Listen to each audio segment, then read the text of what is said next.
R.B. Russell, Waiting for the End of the World. Narrated by Rainer Borton. Chapter 1. October 2006. Lana and I are on the train home from Middlesbrough after a night out with Rosie and Tom. We are leaving Redcar East, with just Longbeck and Mask to go before we reach the end of the line at Saltburn. Lana is sitting opposite me, her head resting against the carriage window. Her eyes are closed. She's tired, but I know she isn't asleep. I'd like to talk, but at least I can stare at her without being challenged. She really does look particularly stunning. Because of the dim lights in the club, she has put on more makeup than she would do normally, exaggerating the size of her eyes and her lips. She has even added false eyelashes, and she is wearing the dark red dress I bought her at Christmas. I notice all this, and such details as the choker necklace and the ring with the little rubies. Both were once her grandmother's, because I do value her, no matter what she might think. I guess she has made the effort because of our argument about having a baby. When we quarrelled, she had shouted, "You take me for granted. You assume I'll still be here in another 10 years' time, waiting for you to make up your mind." But she was wrong. I have never taken her for granted. Far from it. Every single morning I wake up and rejoice that she is with me and that we share the house on Sapphire Street.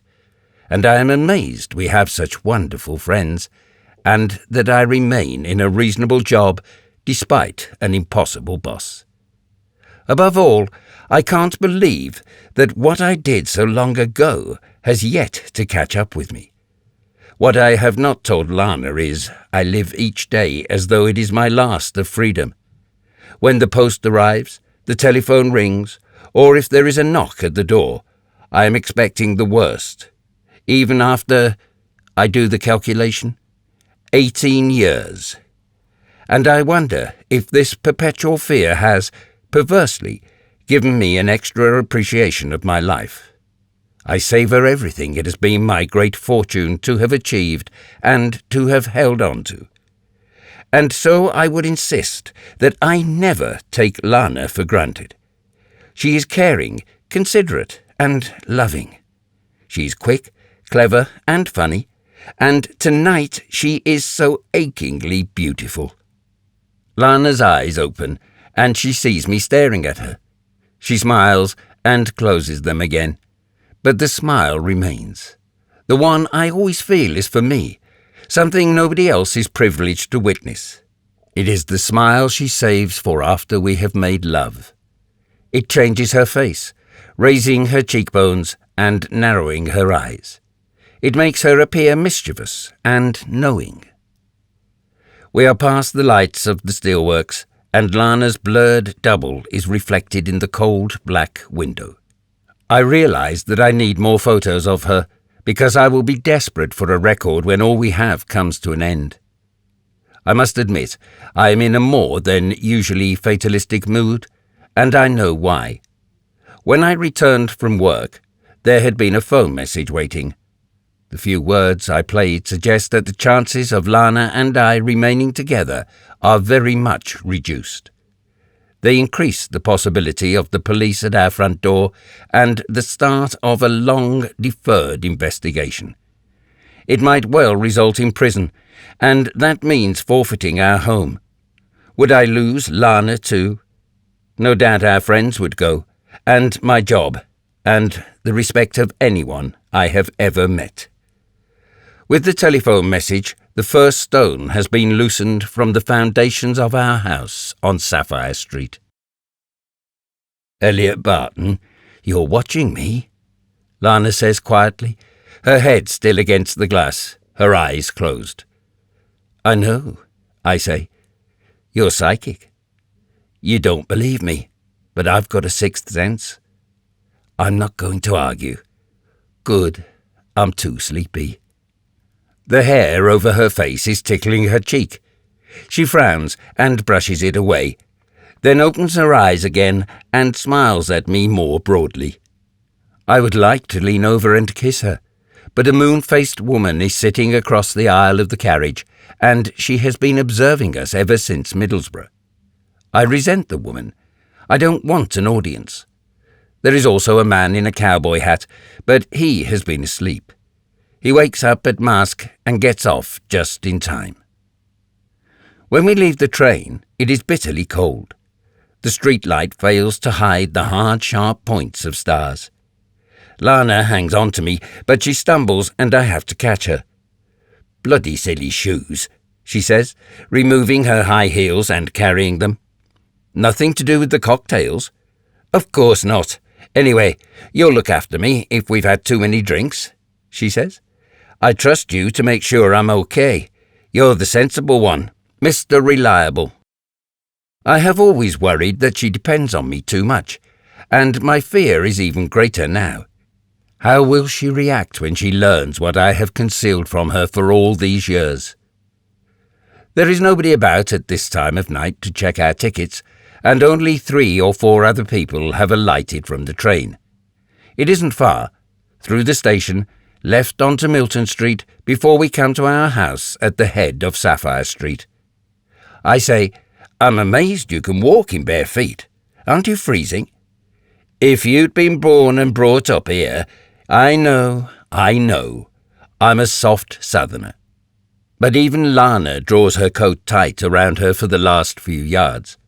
The paving stones and asphalt are beginning to shine with frost. But inside the house, it is stifling. "You left the heating on," Lana says. "You great big girl."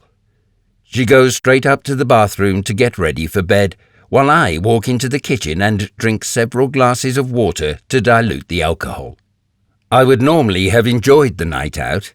We danced to music we hadn't heard for years, and we were all drinking mojitos for the final rounds of the evening. We partied with promises of doing the same thing the following weekend, but I cannot think of anything other than getting through the next few days.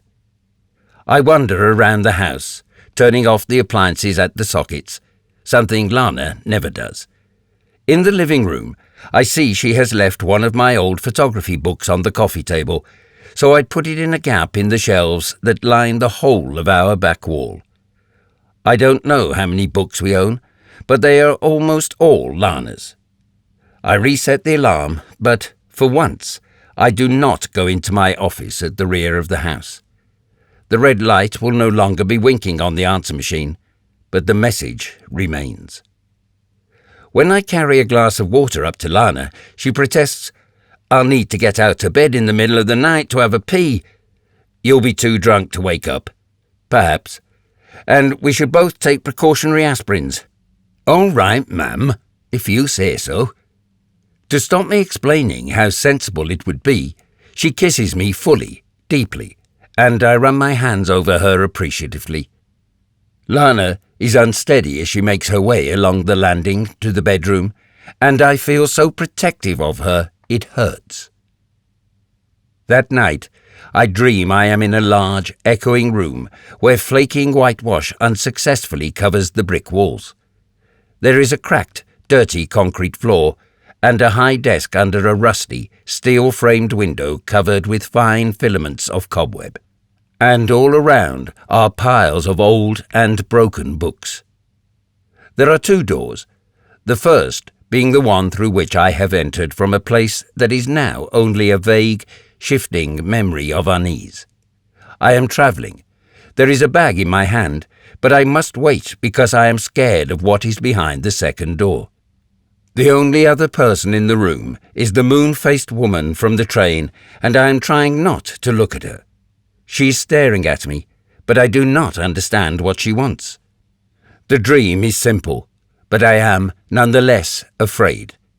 I believe that if I do not pass through the second door, then somebody else will be coming in, and I don't want to meet whoever it might be.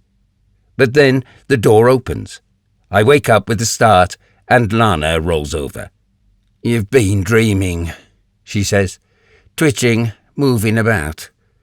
She snuggles against me, and I try not to dwell upon the dream. Instead, I remember when I first brought Lana up to my bedroom. In those early days together, we spent a great deal of time in bed. I strive to think positive, but my mind turns back to what we will have to do when the inevitable occurs, when my secret comes out. My thoughts race, and I cannot possibly find sleep.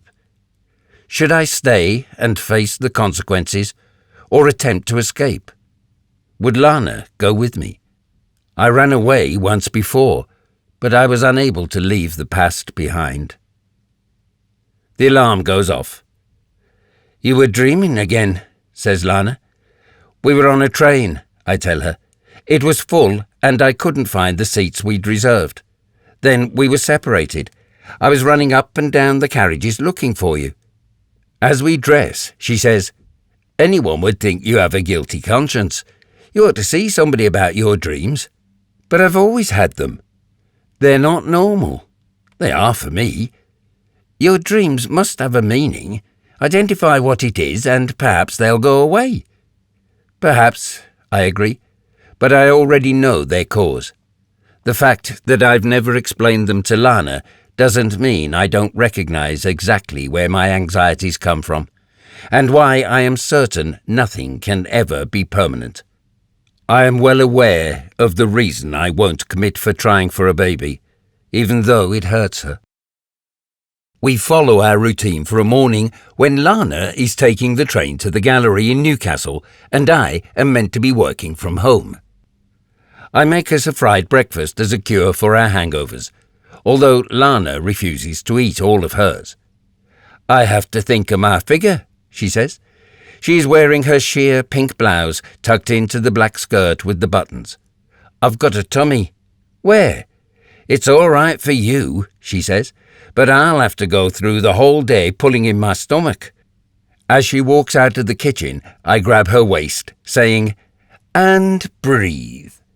And she laughs. "I'll be making a big meal tonight," I say. "I know you too well. You won't eat any lunch." "Actually, I'm taking an artist and their patron out to Chinese."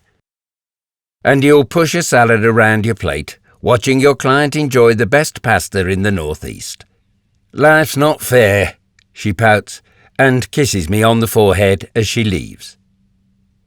I wash up and even dry the crockery before putting out the rubbish and finding a dozen other odd jobs to complete before going into my office. The light on the answer machine is flashing again, but I sit at my desk and switch on the laptop. I file the receipts I have already sorted into a neat pile and make a note of an invoice I ought to raise.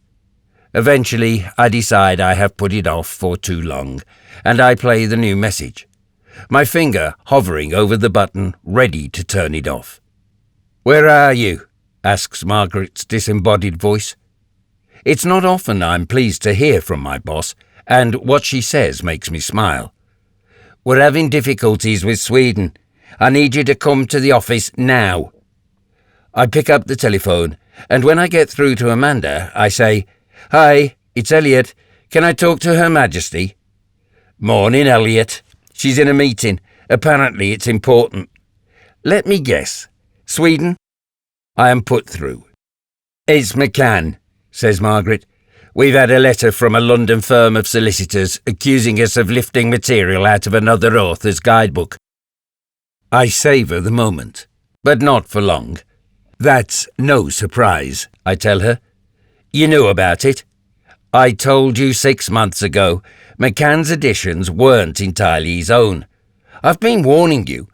You've done nothing of the sort. You said his new work was reminiscent of somebody else's." "No." I can afford to be patient with her. "I suggested it was too well researched to be his own. I didn't know who he had ripped off." "They're taking legal action. Email the details to me and I'll be in this afternoon. Can't you come now?" I ought to feel triumphant. "I'll be there as soon as possible." One message remains on the machine. Without thinking, I press play. "Hi, Elliot. It's Vince Reynolds." This is as far as I heard before. This time I let him continue. It's been a while. Anyway, I've located you, and we need to discuss, well, you know what. My number is... But I hit stop and press erase.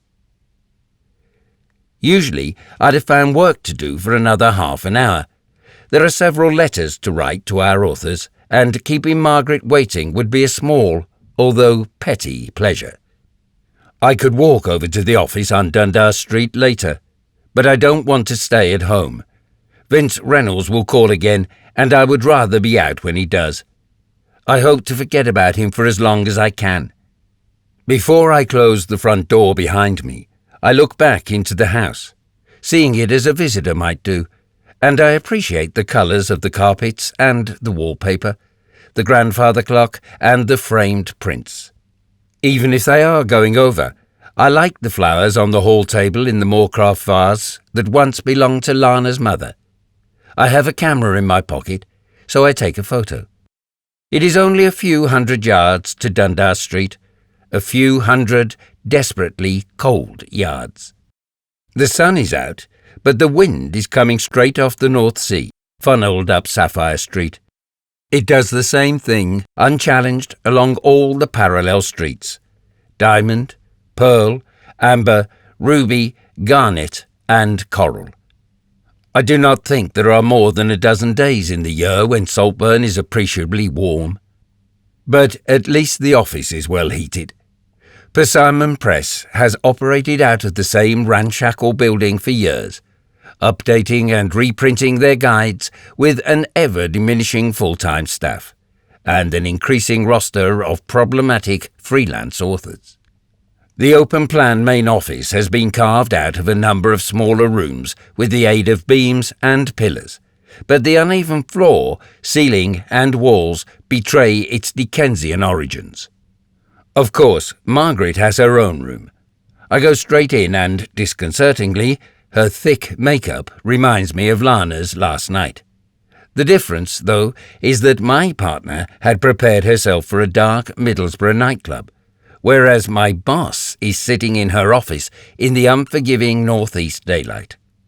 Margaret is a handsome woman, but she is too well turned out for her appearance to be anything other than her primary consideration. She is waiting for me to get her out of difficulty, but instead I say, "I marvel at how you keep your desk so tidy." "I've gone paperless," she says, and I offer a smile. I am not sure if she understands what to do with her laptop, apart from logging on to betting websites. She still hasn't seen the Persimmon Press site, which I overhauled 6 months ago. It prominently displays a photo of her, which I know she hates. "McCann," she prompts me, "you've complained for ages that our freelancers copy from other people's guides." Her tone suggests that I have been colluding with them all these years. But nothing has ever been done about it. It's up to you, Margaret, but you have never wanted to know. I've asked you, repeatedly, to change their work as you edit, so that it's sufficiently different. No, you've claimed there's no way our authors would steal from other writers. You tell me I only need to make their writing more readable and error-free. I was the one who informed you that I'm forever altering their sentences so that they are unlike the sources they're stolen from.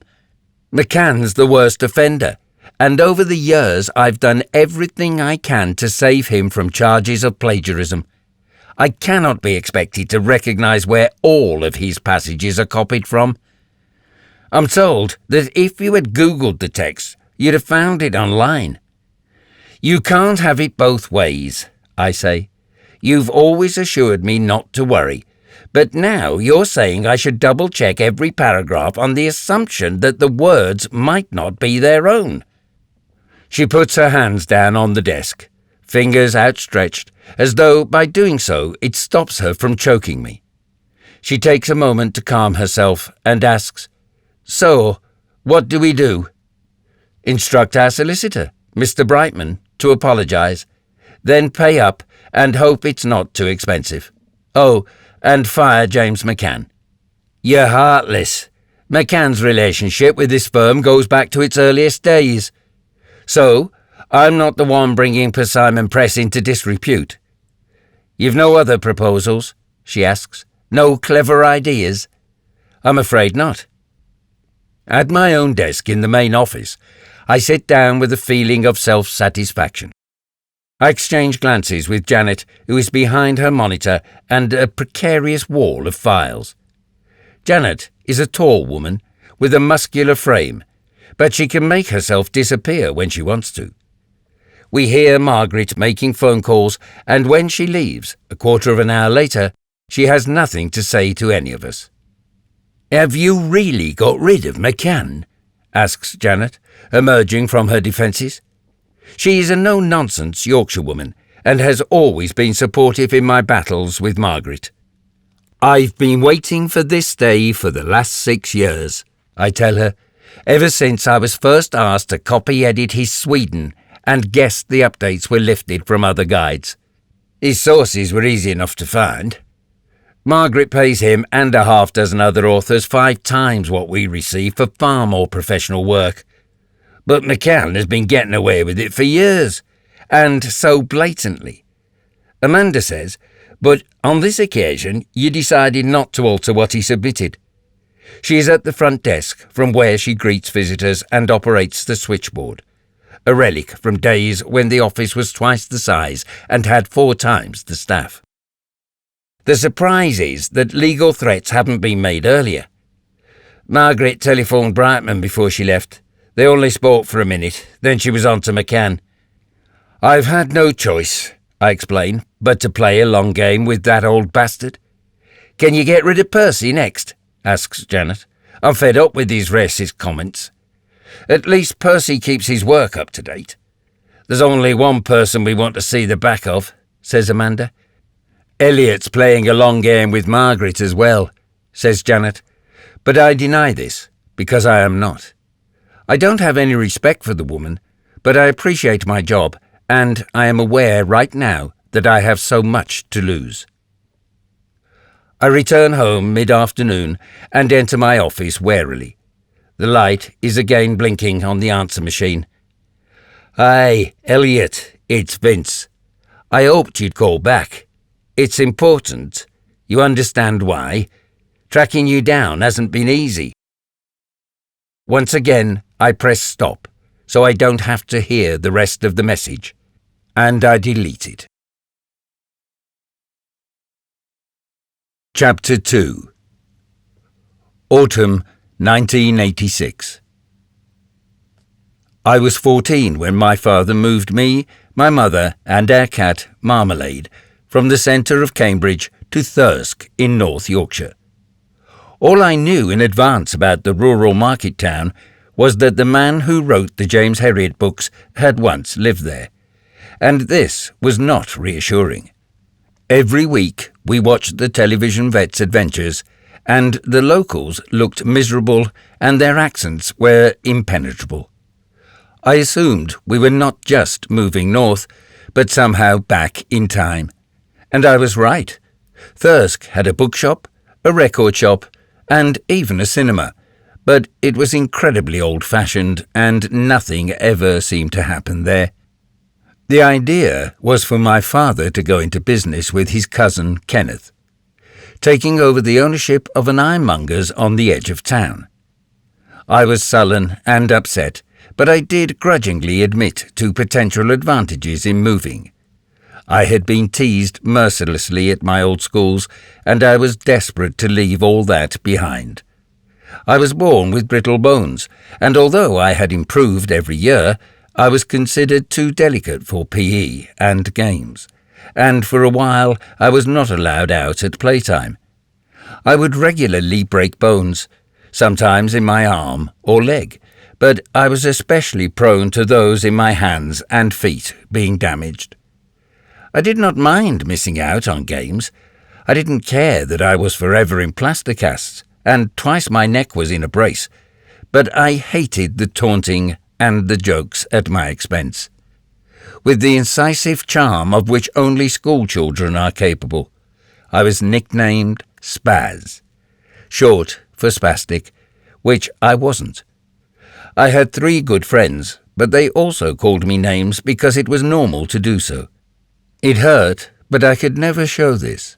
It would only have made me even more of a target. When I went up to secondary school, I looked forward to losing myself among strangers. But all the familiar insults followed me, although I hadn't broken any bones for a whole year. Despite my many reservations, I hoped that I could begin again in Thirsk. When we moved, it was still summer in Cambridge, but it seemed to be already winter in Yorkshire. I vividly remember the terror and the insidious cold as I walked to school on my first day. I had experienced the trauma of starting one secondary school, and now I was going through it for a second time, alone amongst people with hard faces and harsher voices. For a while, I tried altering my accent, but that just confused everybody. I was a southerner, which meant I was posh, apparently, and wearing glasses suggested I was a brainache, even though I struggled with every subject apart from maths. I loved reading, but I wasn't very good at English. But I was no longer called Spaz, which was a result, and I tentatively made a few friends. I did PE, but I was excused from games with a letter from our doctor, which I claimed was a forgery. Undertaking limited physical exercise was a compromise agreed with my parents. My father decided I was over my brittle bones problem, and the paediatrician said I had more than 95% bone density. But my mother continued to worry. The situation suited me fine, and everybody thought I was lucky to sit in the library and read Asterix and Tintin books rather than play rugby, football, and cricket. I don't think anybody knew what to make of me, and the incident with Mr. Ovenden only added to the confusion. On Friday mornings, we had half an hour of religious knowledge, with the least inspiring teacher in the whole history of the British education system. Mr. Ovenden was a tall man with an appalling comb-over, and perhaps there were worse teachers, but I can only recall Mr. Cousins. He taught French, and we taunted him mercilessly until he was forced every lesson to bring in help, usually in the form of Mr. Waters, who bore an uncanny resemblance to Mussolini. But although I can't honestly claim Mr. Ovenden was as awful as Cousins, I found myself, for the 4th or 5th week, sitting quietly in religious knowledge, colouring in with felt-tip pens duplicated scenes from the New Testament, the significance of which had not been explained. Mr. Ovenden sat at the front reading the Daily Telegraph, while we were working, and I glanced around at the differing levels of concentration on the faces of my classmates. I heard furtive whispers, and saw the occasional note slipped between tables as we all marked time until lunch. In an undertone, I asked Vince Reynolds, who shared my desk, whether religious knowledge was always so dull. "It's penance for sins committed in a previous life," he replied. This caused me to laugh. I liked Vince, although we had barely spoken. He had a fright wig of black hair and was perpetually untidy, even though he wore the regulation school uniform. "What was that?" asked our teacher. It was sheer bad luck that Mr. Ovenden chose to make an example of us. Usually he ignored the murmuring and the restlessness, but every lesson he had to pull somebody up and give them lines or detention to be certain we didn't cause him any real trouble. "Come on," he said. "You asked Reynolds a question." "Yes, sir," I replied, pleased to find that I could lie with ease. "I was wondering when we might move on to the other religions." "Other religions?" "Yes, sir. I mean Islam, or the Jewish faith. Hinduism." "What's your name?" "Barton, sir. Elliot Barton." "Well, Barton," he said, and slowly and patiently he tried to explain. "This is a religious knowledge class. There was some laughing. He took pleasure in my lack of understanding. Ours is a Christian country, Barton, so we study Christianity. If you want to study Hinduism, then rather than coming to Yorkshire, you should have moved to bloody Japan. This gave everyone license to laugh loudly and to repeat bloody Japan as often as they could until Overton shouted, "Quiet!" He turned to me. "Do you have a problem with that?" I knew I should say no. It wasn't as though my reply came out without me first considering the difficulties I could bring upon myself. "Yes, sir," I said. "Yes, what? You understand me? Or yes, you have a problem with what I said?" His voice rose toward the end, incredulous, playing the audience who gasped at the idea that I might question his authority. "Well, sir, you see—" "Spit it out, Barton." "It's probably my mistake, sir, but I assumed religious knowledge would mean being taught about religions in general, rather than one in particular." He gave me the time to make it worse for myself. After all, the class isn't called Christian knowledge.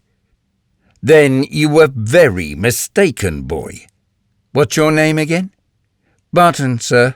And, by the way," I continued, digging my grave deeper by saying, "Hinduism is the religion of India, along with Buddhism, Jainism, and Sikhism. In Japan, it's Shinto." There was a collective gasp. "A bloody know-it-all." I heard the insults, brainache, and posh repeated. "Please, sir," I tried to climb back up from 6 feet below, scared that he and my classmates would start to shovel the earth down on me at any moment. That's what I was learning at the end of my last term in Cambridge. "Well, we are Christians up here in Yorkshire, not communists." He looked around, pleased with himself, as though asking for applause for what was a completely nonsensical statement. I had wanted to stand my ground, but I was now ready and willing to apologize. "If you have complaints about my teaching," he said, the threat heavy in the slow intonation of his words, "then I suggest you discuss it with the headmaster." There was another gasp from the class. "No, sir," I said, my courage draining away. I capitulated. "I'm sorry, sir." But Overton escalated the incident. "Your apology is not accepted, Barton. Pack up your books and go and wait outside the headmaster's office. Once the lesson is over, I'll join you, and we will see what he thinks of your insubordination and impertinence." I was devastated. I had never been in any trouble at my old schools, and all I had hoped to do at this new one was keep my head down and not be noticed. Everyone knows you don't argue with teachers, ever, and certainly don't correct them, even if they are wrong. Not if you want to get through school life with the minimum of bother. "And take Reynolds with you," Overton added, with obvious malice. It was quiet in the corridors, unnaturally so with everybody confined to their classrooms. "I'm really sorry," I said to Vince, expecting him to complain. "Don't mention it," he replied. "I saw A Tale of Two Cities on telly at the weekend, and this is like going to the guillotine. It is a far, far better thing that I do than I have ever done," he quoted grandly. "It is a far, far better rest that I go to than I have ever known." I wish I hadn't said anything to Overton. "That would have been good," said Vince. Despite his air of unconcern, we both dragged ourselves over to the headmaster's office at an unimaginably slow pace, and even then we arrived too soon. There were 10 minutes to wait until classes ended before Overton joined us, and in that time I had to decide precisely how heartfelt my apology ought to be. Was it worth claiming there had been a mistake? Or would complete contrition be the only thing to save me from further trouble? Unlike at my last school, corporal punishment was still used in Thirsk, and I would do anything rather than be caned. Perhaps I could tell them about my brittle bones. There was no use in trying to think of something clever. Cleverness had got me into this position in the first place. "What do you want?" came a voice behind us. We turned, and there stood the headmaster, somehow slight but imposing. He was the only member of staff who wore a black gown and a mortarboard. "Mr. Overton sent us, sir." I assume he had good reason. I was so nervous I couldn't even remember the words Overton had used, neither of them being familiar to me. I said, "He thought I was being rude." "And were you?" "I didn't mean to be, sir. I think he misunderstood me." "He misunderstood you?" "I mustn't have made myself clear, sir." "And you?"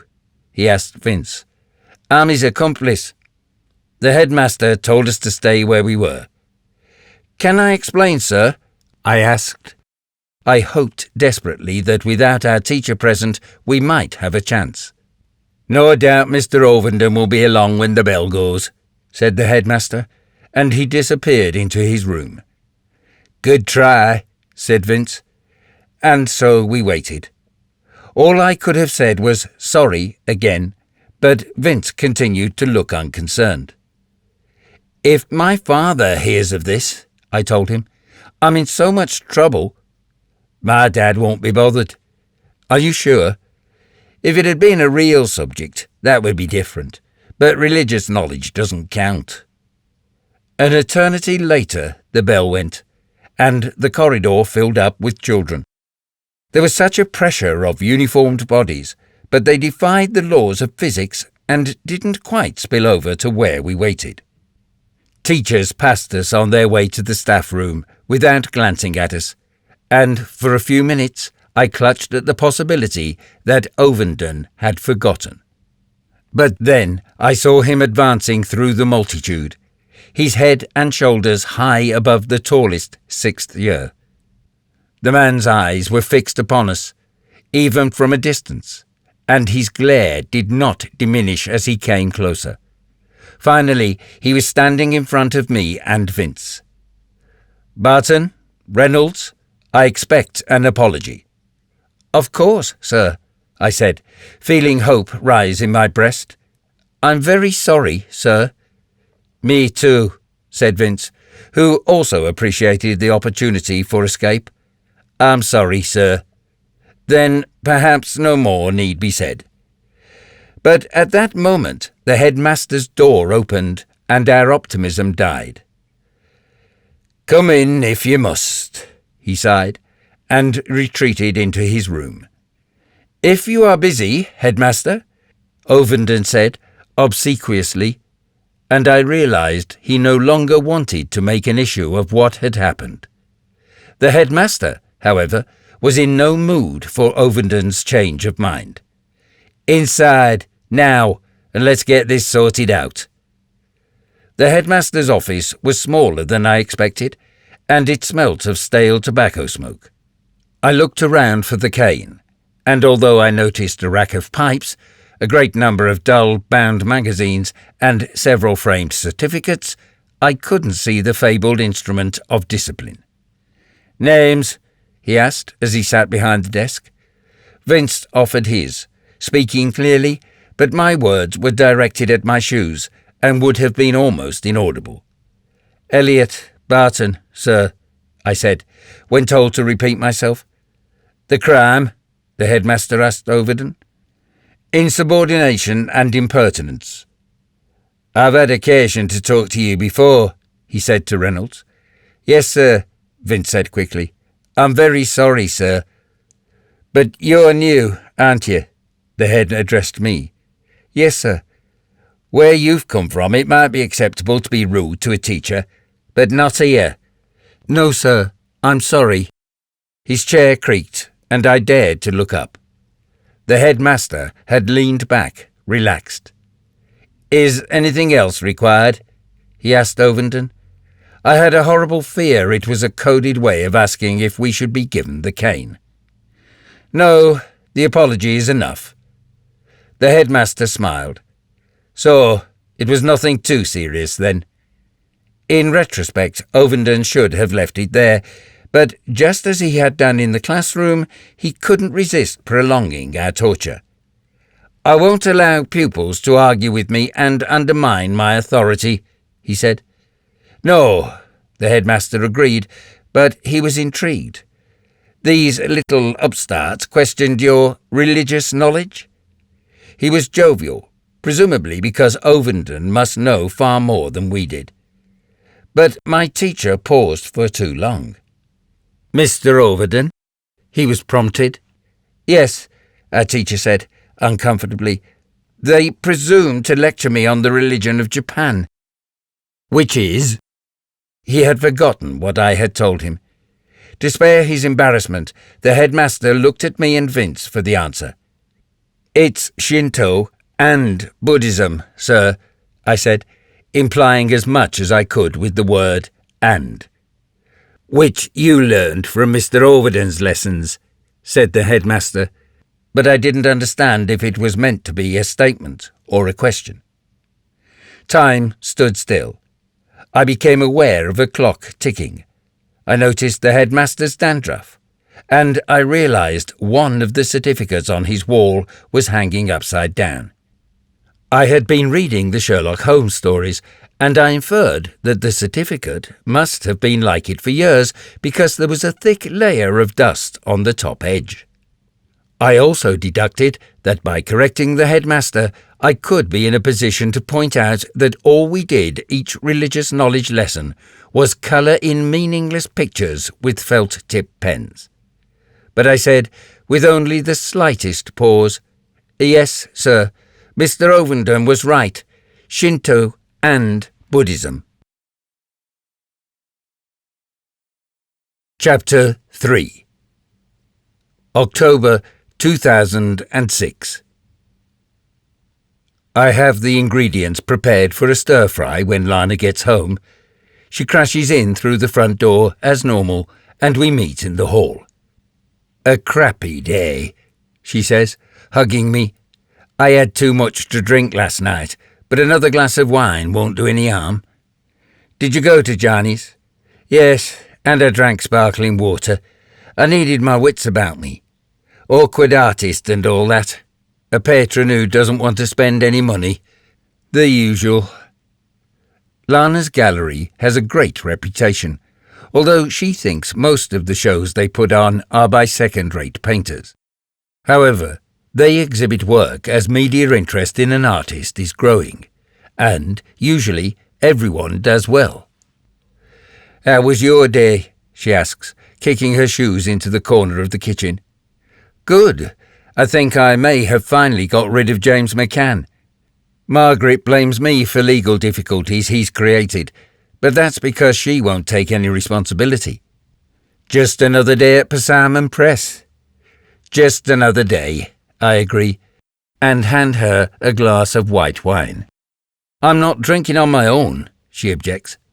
I open a bottle of red before turning on the gas to heat the oil in the wok. Lana manages to lounge elegantly on one of the hard wooden chairs, swirling her wine around in the glass as she asks, So, Barcelona, are you still going? Am I coming with you? I hope so. I ought to fly there in the next 3 weeks. It might be bad timing because of McCann, and the trip could always be called off last minute. You know Margaret. I'll book tickets and we'll keep our fingers crossed. Since the new show has opened, says Lana, I've less to do. I should be able to sort out a few days off at short notice. I'm throwing ingredients into the wok as Lana tells a story.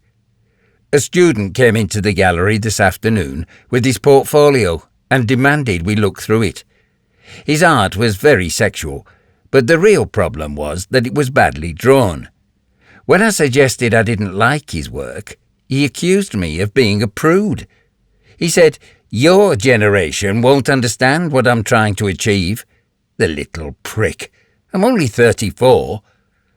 We're all stupid at their age, I say, as the phone rings. Vince has never been far from my thoughts, and I guess it will be him calling. Because the oil isn't hot, I can leave the stove, and I have already decided what I will say. Hello? Hi, Elliot. It's Vince. We have to talk. Sorry, wrong number. I press the button to end the call and return to the stir-fry. It'll be lovely to get away from work, says Lana. I love Barcelona. You don't have to travel anywhere outside the city, do you? No other attractions?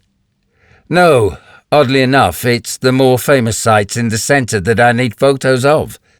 They've not finished Gaudi's cathedral. The phone rings again, and I walk over to it, although now the oil is starting to spit. No, I say when I hear Vince's voice. Not at this number. Please don't call again. I ask Lana how I leave our new telephone off the hook. I'll unplug it in the dining room, she says, getting up. You go to the stove. I feel relief, even if I know the respite will be short-lived. When Lana returns, she says she's looking forward to an evening at home, having a bath, and maybe watching a film. She switches on the radio, and when she recognises L'Afrique by Chic, she turns it up. A moment later, she turns it down when Travis start Why Does It Always Rain on Me? She finds a Kula Shaka CD and puts it on instead, at a volume that enables us both to sing along as I cook. Halfway through our meal, Lana remembers something, rushes out to the hall and comes back with a notebook. It's for your dreams, she says. Promise me you'll write them down. Why? Because it's a dream diary. Yarrow's idea. You're convinced she's an airhead. I suspect her of having more intelligence than you give her credit for. Her hippie act is an attempt to hide the fact that she's really a fascist. That's unfair. But does it matter whose idea it is if it helps? I'll forgive you for discussing my bad dreams with Yarrow, but all I ever want to do after a nightmare is go to sleep and forget it. Or get up and make a drink, or go downstairs and watch TV, or talk to me. Sometimes you even have to put the radio on. I'm not insensitive to what Lana is saying. When I wake up from bad dreams, I wake her too. So I thank her for the notebook and give her my word I'll use it. You must write down the dream straight away, she says. And when you've recorded a few, you read through them, searching for repeated themes and patterns.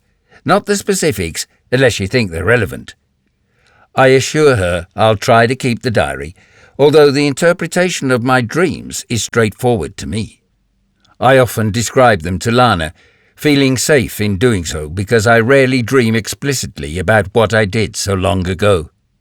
A part of me hopes she might come to understand my past through these reports without me having to reveal the terrible details. While Lana is in the bath, I locate the instruction booklet for the telephone. I reconnect the set and find the number that Vince called from. Then follow the procedure to block it, wondering how much time it will have bought me. Once she's out of the bath and back downstairs, I ask Lana if I can take photos of her. Elliot, I'm in my pyjamas and I'm not wearing any makeup. And yet you're still beautiful. Flattery will only get you so far. I've already got photos of you in makeup and with your hair done. I want the natural look.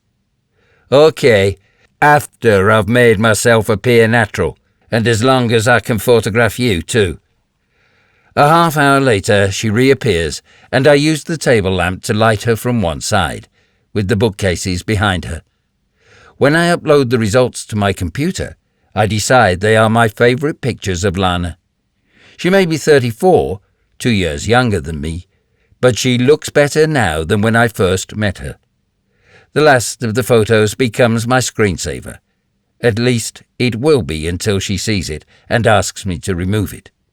Her photos of me are technically superior, but she has captured my wrinkles too well and I resemble Keith Richards. Lana is in a good mood that evening, and from time to time I forget the phone calls from Vince Reynolds. But I go to bed with a heavy heart, remembering what has prompted me to take the photos. As Margaret leaves the office the following morning, she points at me and declares, "You're in charge."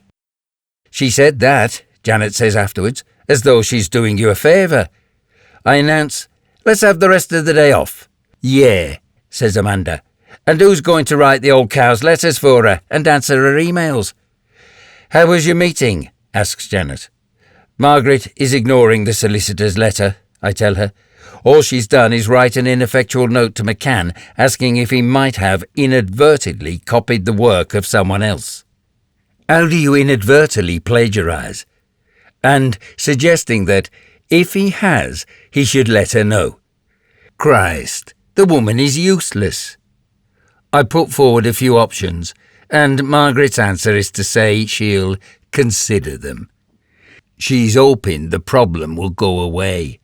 It would do if she sacked him. "She's more interested in her weekly hair appointment," says Amanda. "She'll be out of the office all lunchtime and most of the afternoon." "But if anything important comes up," says Janet, "we can guess which pub she'll be in later. Or there's the betting shop." Amanda calls Margaret slippery, and this morning she's proved correct. As we finish the character assassination of our boss, a dark green Jaguar pulls up outside, and we watch a man in tweeds unfold himself awkwardly from the driver's door. "Fuck, it's McCann," says Janet, and she hides behind her paperwork. "I'll go after Margaret," suggests Amanda. "No, I'll tell her. It's too late." "Oh, I forgot," she says. "You're in charge. Good luck."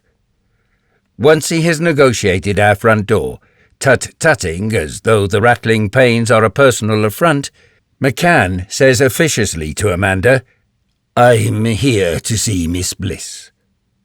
He is lean, and his face is florid. He is obviously a countryman with an affectation of breeding. I walk over and offer my hand, asking if I can help. "I want to talk to the organ grinder, not the bloody monkey," he says. I refuse to be annoyed by him. He is the one in trouble. "She won't be in the office for another 2 hours. She's gone to consult our solicitor." I lie to frighten him. "Would you like to come back tomorrow? Perhaps we can—" "But I've driven all the way from Norfolk." "It's a shame you didn't tell us you were coming." "Who are you, anyway?" I explain, patiently, that in Margaret's absence I am her deputy. He frowns. "Then you'll have seen this?" I take the letter he pushes towards me, and I notice that Margaret's thick, creamy paper, with the name of the press heavily embossed across the top, has been smoothed out and straightened. Presumably, it had been previously screwed up into a ball. There are also dirty scuff marks, as though it has been trodden into the ground. By the time I look up at him, the man has become even more red in the face, and I wonder if he might explode. I think about taking him into Margaret's room, but decide that any discussion will be more effective if we sit in the middle of our office, exposed, where Janet and Amanda can hear every word. "These accusations are absurd," he claims. "They certainly are serious," I say, as evenly as I am able, picking up his guide to Sweden.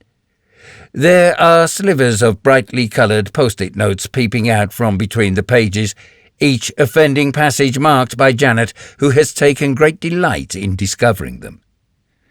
"There are 1,000 copies of your book in shops and airports," I say, "and 4,000 in the warehouse. All my own work. And here is the guidebook you're accused of having plagiarised. Oliver's—" The top edge of this volume, too, bristles with post-it notes. "I've never seen it," he blusters, waving it away with a large, wiry hand. "And yet, in the bibliography at the back of your guide, you reference Sweden, the ultimate guide by Oliver." "That's for show. It doesn't mean I've ever read the bloody thing." "Would you care to compare these passages?" I ask, opening both books. He shakes his head and says, "This is all nonsense." We embark upon an exchange in which we both emphasize certain words in an attempt to make ourselves clear to the other. I say, the odds on you both independently writing on the same subjects, word for word, are astronomical. But it is a coincidence. I am sure, I say, earnestly, as though I am the old bastard's friend. Coincidences do happen, don't they? Even very far-fetched ones. But can you see how this will appear in court? The balance of probability is against you. It doesn't look good, he admits. The similarities are, well... And if a jury compares the texts side by side? It doesn't have to go to court, surely. Let's hope not. We would want to settle the matter amicably. Otherwise it will mean costs as well as damages. I am enjoying this too much. What damage has been done? How can they come after me for money? I don't have more than 2 halfpennies to rub together. Even if you only have 2, there's every chance they'll pursue you for both of them. But Simon Press will support me. I began working for this company when you were in short trousers. In your contract, you'll have indemnified us against any legal proceedings resulting from libel plagiarism. No, he says, pleased with himself. I didn't sign any contract. Back when I started, everything would have been agreed with a handshake. Old Mr. Locke, who ran the press before Miss Bliss bought it, he was a gentleman. Yes, a handshake and a contract. It was a long time ago, which is why you won't remember. I believe Margaret dug the paperwork out of the archives for the solicitors, but I'll see if it is still here. I stand up and start towards Margaret's room. It's a lie about the contract, but if he calls my bluff, I can always say Margaret took it with her. No, he concedes wearily. He has deflated, and the colour has gone from his cheeks. On your own, you're a sitting target, I say, as gently as I can. They could ruin you, and despite Margaret's friendship and the loyalty Simon owes you, our solicitors will tell us to leave you to the wolves. He shakes his head again. I say, it might be possible to talk Oliver's people around. How could that be done? You would have to apologise. Would it be enough? If it was sufficiently, grovelling, then Margaret could tell the solicitors you appear to have become confused, he says, choosing the word I didn't quite have the nerve to use. Then he adds, why not say I'm suffering from Alzheimer's? I had been getting carried away, but I am surprised by how willingly McCann follows my lead. He says, these days I get muddled very easily. I'm forever forgetting what I've done with my glasses, my pens, and my checkbook. My memory of past events is perfect, but anything recent.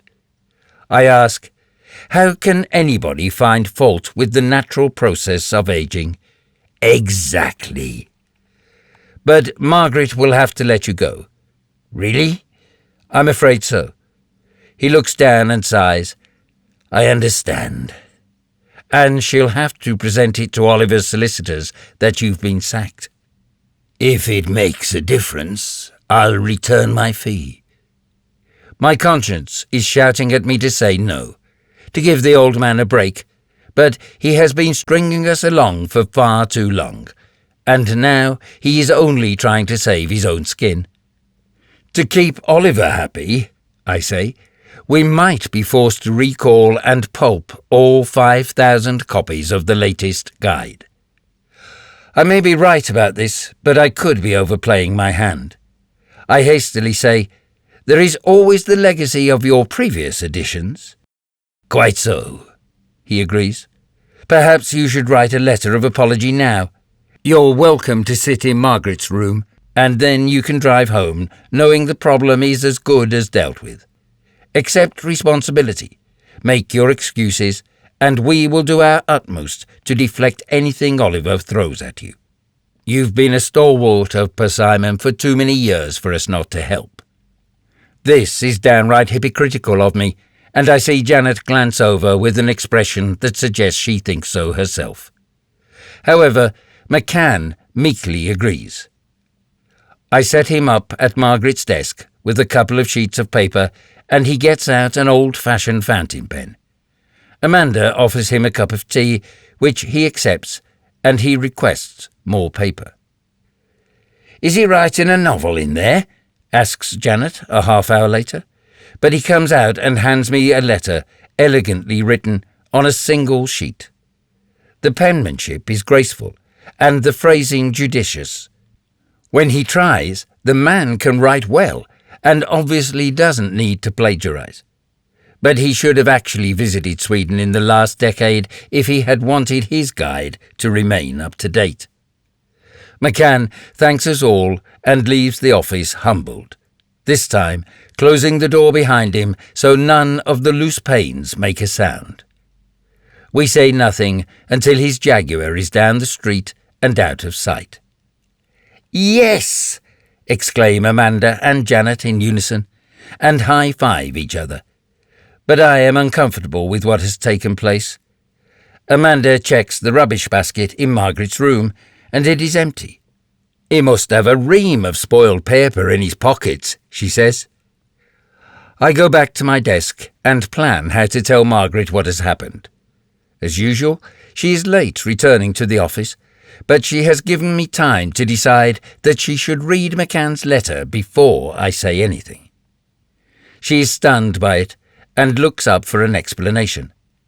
"What Elliot did was make the situation clear to McCann," says Janet, coming to my aid. "He was calm and patient, and the old boy seemed relieved.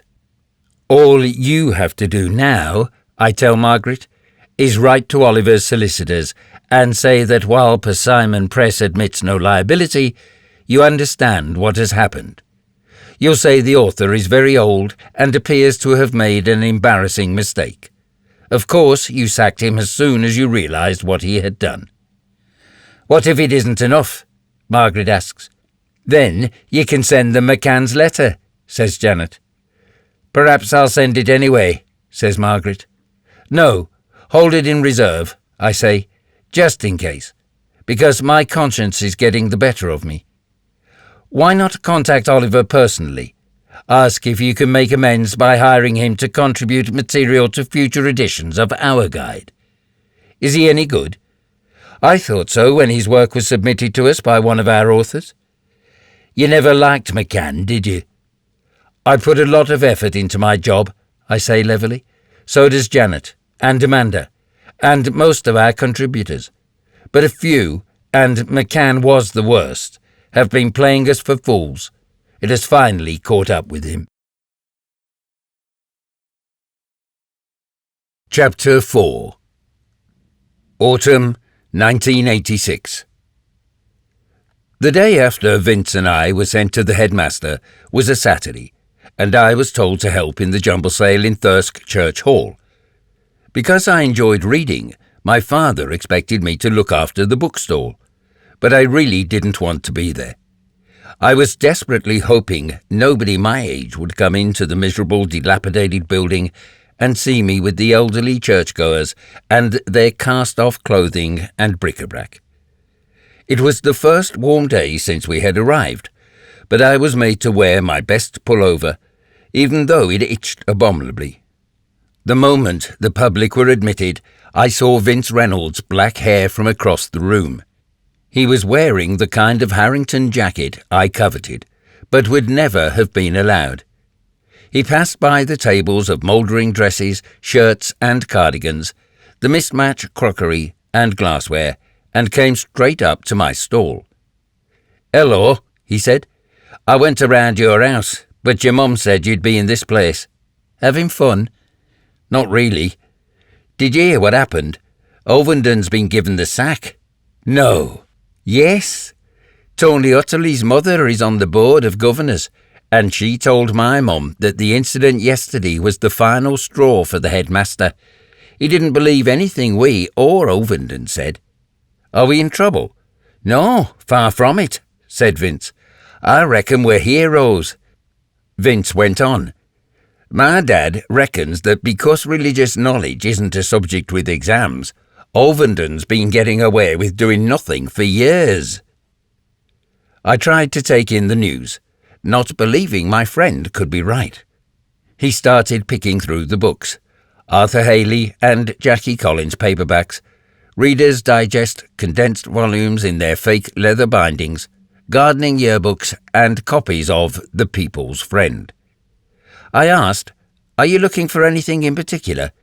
just as he triumphantly unearthed a copy of Colin Wilson's The Occult, a History. "This sort of thing," he declared. "How much?" "2 pence, I told him. "A bargain." It would have been more, but the front cover's been ripped off and sellotape back on. "What Philistine did that?" "My dad," I admitted. "Sorry, I didn't mean to be rude." "Don't worry, I agree with you. I bought it for myself, but he was furious when I took it home. He pulled the cover off when he tried taking the book away from me." "You weren't allowed to keep it?" "My mum was so angry with my dad, she made him buy me a replacement." "Ha! Serves him right. But is the book any good?" "To be honest, it's too big. I've only dipped into it." "Are you into the occult, the supernatural?" "No, but I appreciate the way it upsets my dad. He's a Methodist." "If he's destroying books, he must be very religious." "He is, unfortunately. He was upset that I studied comparative religion at my last school, and said that was why I questioned the faith I've been brought up with. He was pleased when I told him how religious knowledge is taught here." "Was taught?" "I hope he doesn't find out about Ovenden." "We might have comparative religion now. It sounds more interesting. I'd love to know why, all over the world, millions of people believe in so many different stories that are all impossible to prove. I wonder that myself. You should read Malcolm Cooper's book, Old, New and Alternative Religions. I've got a copy at home." "No, thanks. It's excellent, honestly. It has variants on all the usual belief systems. Buddhism and Islam, the stuff you probably know about already. But some religions in it are really weird. Shamanism and voodoo. And there's all kinds of New Age weirdness. Have you heard, for instance, of a place called Findorn up in Scotland, where they grow giant vegetables? And there are orders and temples and sects of every kind. And they're in this book.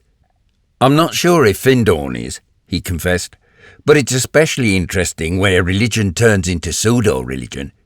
I've another book all about Findorn, though, and Berlitz on the Bermuda Triangle, and one by Charles Fort that describes the sky raining frogs.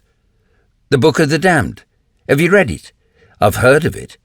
I also have Mysteries from Forgotten Worlds and Mystery of Atlantis. And I own 2 different copies of the Necronomicon. One's by George A., and the other by somebody called Simon. But I thought H.P. Lovecraft invented it." "He did," Vince agreed. "They're not real, but I've got the Prophecies of Nostradamus, which is, and Chariots of the Gods by Erich von Daniken." "How did you end up with so many books about the occult?" I asked, impressed. "I have a source," he said, with a grin. Vince hung around the jumble sale for the rest of the morning, talking of pseudoscience, UFOs, telekinesis, and brainwashing cults. He knew more about these things than I did, and I did my best not to show I was rather in awe of his arcane knowledge. He also told me something of himself. His family were dull, he said. His father was a policeman, and his mother sold cosmetics from home. Books were his passion, he claimed, and he boasted that he had hundreds, nearly 1,000. I didn't believe him, but he said we could go to his house after the jumble sale to look at them. Eventually, he asked me why my family had moved to Thirsk. He was interested when I said my father had bought the ironmongers on the York Road. "That place gives me the creeps," he said. It's not only the way you have to stand in front of that high counter, waiting until somebody looks over the top and asks you what you want. Not for much longer, I told him. Everything is to be torn out and made self-service. About time too, although it's wonderfully spooky around the back. I've not been allowed behind the counter. Really? I've been in there. It's dark and dusty and full of parts for ancient machinery I bet nobody uses anymore. How come you've seen it? There's a secret way in. Don't worry, he said. I never stole anything. I was exploring. My dad says it's dangerous. When they took the business over, they found tins of lead-based paint and rusting drums of chemicals that had been banned for decades. Cool, said Vince. And then he looked around the hall. This place gives me the creeps as well. Nah, I said. It's just boring. The same as all church buildings. Christianity is boring, he said. But it's because we're all so used to the same old pantomime starring God, Christ and assorted angels. I readily agreed with him, not realizing he was quoting somebody else's words. He continued, to an outsider, the crucifixion might seem colourful, even macabre, but the enforced repetition of the story has drained it out of any interest. After the jumble sale, rather than walk straight to Vince's house, he insisted we go to the ironmonger's so he could show me how he had been able to sneak into the building. I said that although my dad wouldn't be in the shop, my Uncle Kenneth would be. He won't find out, said Vince, but I wasn't convinced. The ironmonger stood back from the main road. It still announced the former ownership in flaking gold and green paint. In the window was a dusty display of tubes of mastic and faded boxes containing grass seed. If one looked carefully through the grimy glass, in the corners there had accumulated the desiccated remains of dead spiders and the hollow carcasses of flies and woodlice. The alley at the side of the shop was weedy and littered with cigarette ends, and the locked door was covered in unreadable graffiti. We continued to the rear, where the rendered wall was stained black because the guttering had failed. Vince climbed up on a concrete coal bunker and deftly opened the small, frosted glass window above it. Easy, he said, and we're not overlooked. Sensing my fear, he tried to reassure me. There's no risk at all. Anyway, this place is yours now, and you can't be prosecuted for breaking into your own shop. Well, my dad owns it with Uncle Kenneth. We won't nick anything, said Vince, and he was inside. I followed very uncertainly.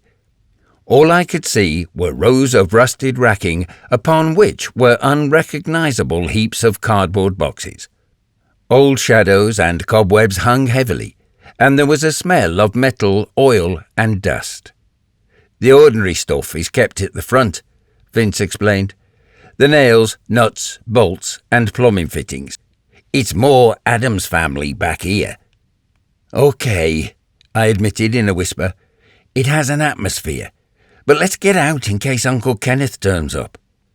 I want to find the corroding tins of chemicals, said Vince, disappearing into the darkness, while I stayed where I was. I jumped a mile into the air when, from behind me, a voice suddenly said, Elliot Barton. Uncle Kenneth, I replied, recovering myself, but I knew I looked guilty. What on earth are you doing here? He asked. You didn't come through the shop. No. Hello, said Vince, appearing with an assured smile. And who the hell are you? Vince, I'm a friend of Elliot's. How many more are there? Asked Uncle Kenneth. Just us, I said. We wanted to have a look around before it's modernised.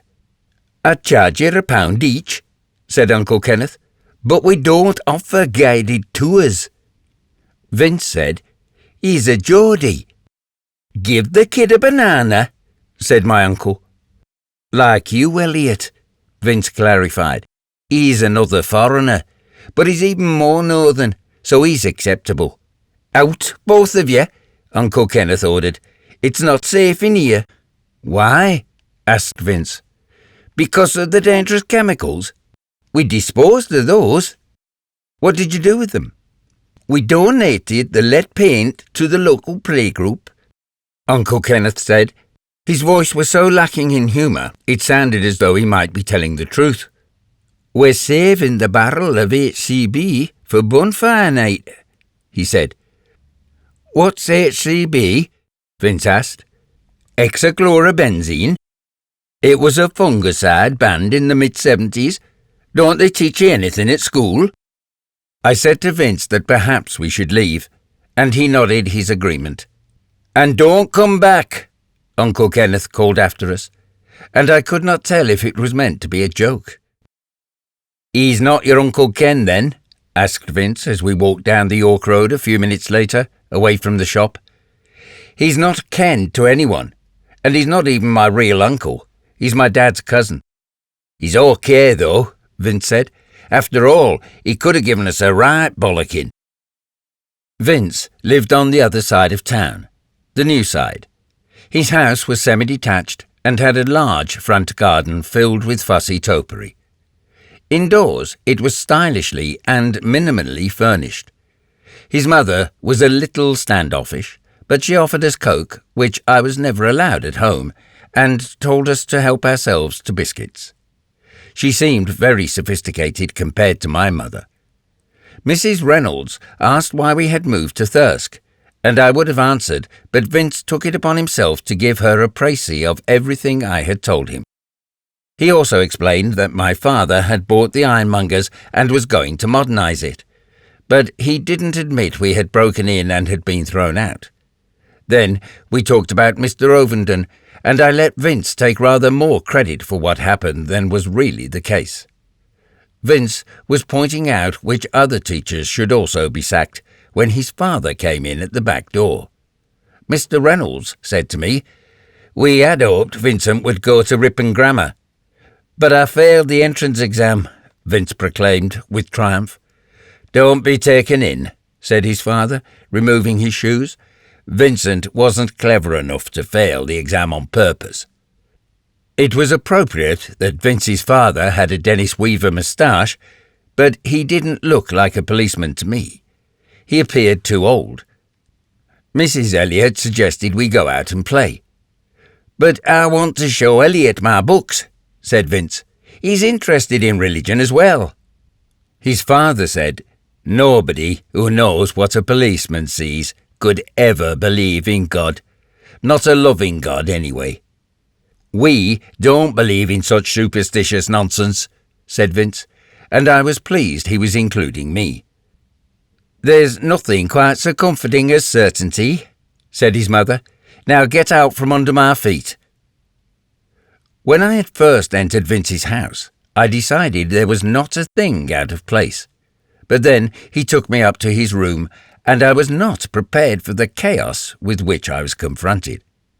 Vince had 3 full bookcases, double-stacked, and many more books were piled up on the furniture, the windowsill, and over the floor.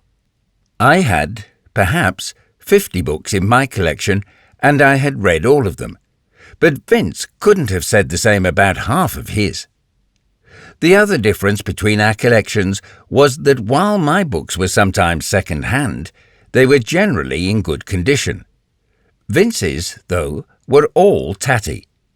I soon realized they were old library discards with stamps in them, labels, and often the cardboard pocket that would once have held a ticket. "They're mainly ex-libris," he said impressively. Most of his books were non-fiction, and included all those he had already mentioned.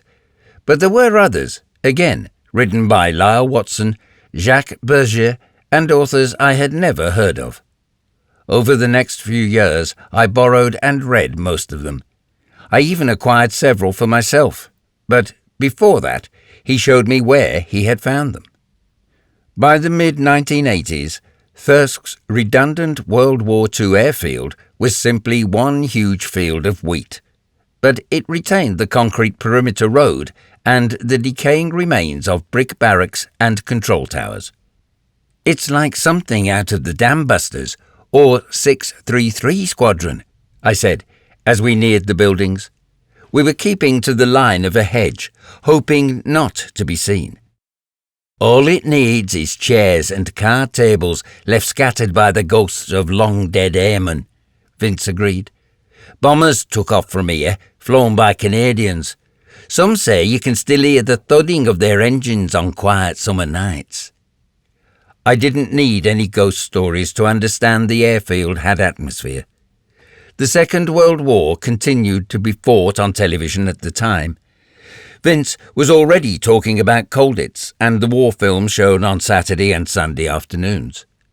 I said, I see them when my father isn't around to turn off the telly. You do have a television? Yes, and we always watch Secret Army. But my mum is furious it's being sent up by Hello, Hello, and that the spoof's more popular. The Fallen Madonna with the big boobies. My father calls it vulgar. He even denounced it in a church prayer meeting, which was embarrassing. He sounds like a laugh a minute, your dad. Yes, I agreed, if you have a very warped sense of humour.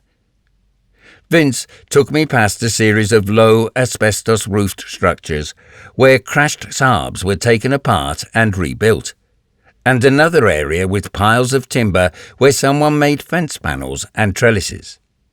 Other buildings were locked.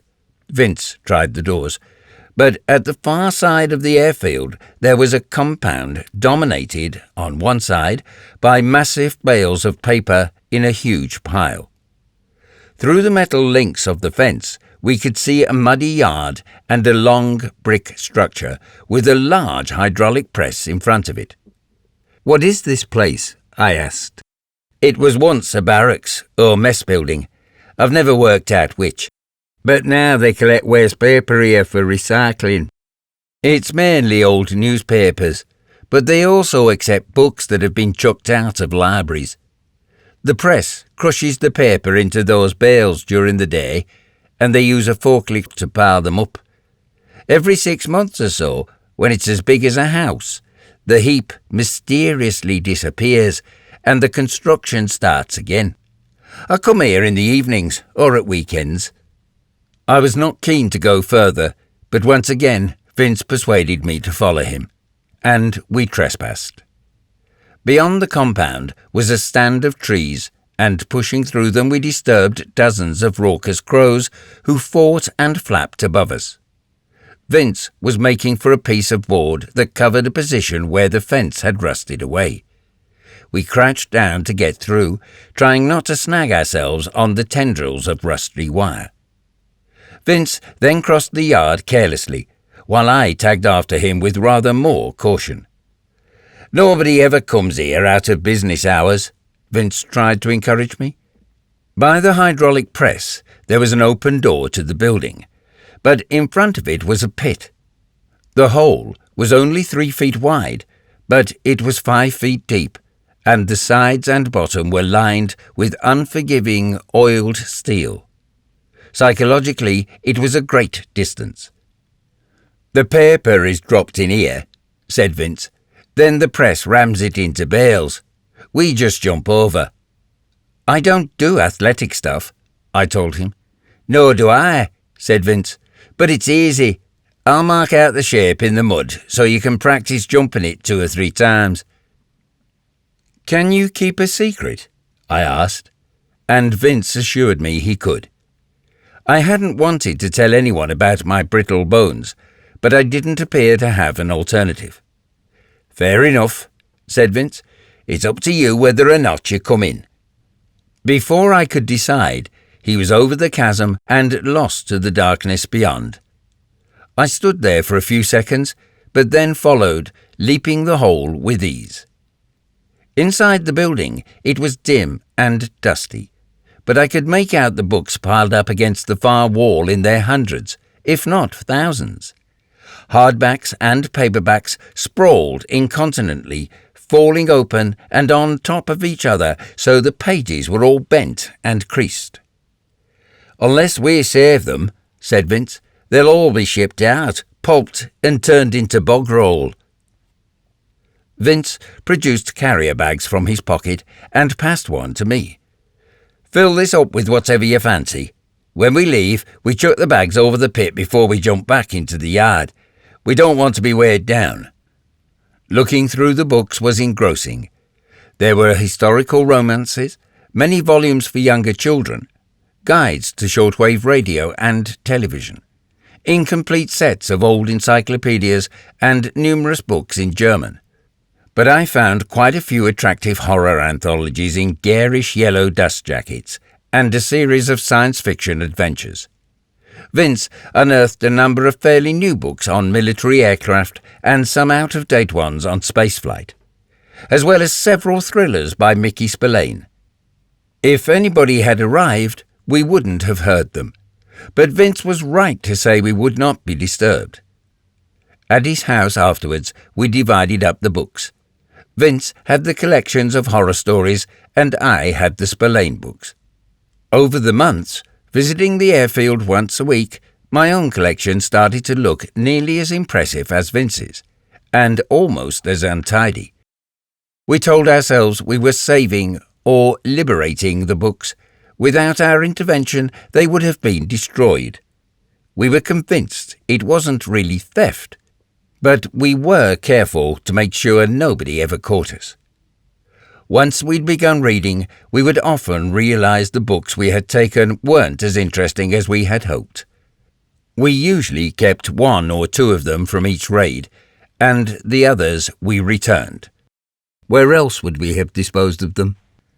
Following my example, Vince even began to prune his collection. And so, for a while, we were taking back more books between us than we removed. This eased my conscience, although my mother soon asked where all the books were coming from. Vince claimed his parents never asked him, despite his father's job, and so I was offended that I had to explain myself. I took the risk of saying exactly where they had come from, but I lied, claiming we had permission, and the subject was dropped. Chapter 5. October 2006. I take the long way home after work, via Marine Parade, because there is a strange light in the sky as the sun sets, and I wonder if I might be able to photograph it. The west is an angry red with the clouds of tarnished silver, but through the viewfinder I can't come up with any composition that looks better than using a Photoshop tint on Janet's computer. As I walk along the parade, pondering the problem, I see McCann is sitting on a wooden bench facing out to the restless North Sea. He is drinking from a miniature bottle of Irish whiskey. I try to pass by unnoticed. "Hello," he says. "Are you following me?" "No, not at all." His jag is parked a few yards away. I smile, nervous, and as I am walking on, he asks, "Can you spare 10 minutes to indulge an old man?" As I reluctantly sit down, he takes another swig from his bottle, then peers into it to check how much is left. "I'd offer you some," he says, "but it's almost finished. You don't get a great deal in these. It's one of the most expensive ways to drink spirits, but I've always loved the little bottles. They remind me of aeroplane travel." I know what he means. There is still a childish part of me that wonders if the manufacturers have a method of shrinking a full-size bottle, label and all. I am unable to think of how to say this without sounding like an imbecile. He says, "I want to explain my relationship with Sweden." Okay, I agree, wishing I had walked the direct way to Sapphire Street. Rather than McCann's whiskey, I suddenly need a cup of tea. "Have you ever visited Sweden?" he asks. "I've stayed in Stockholm. It's an elegant city." "It is. I first went there in 1950, travelling up through France, the Netherlands and Denmark.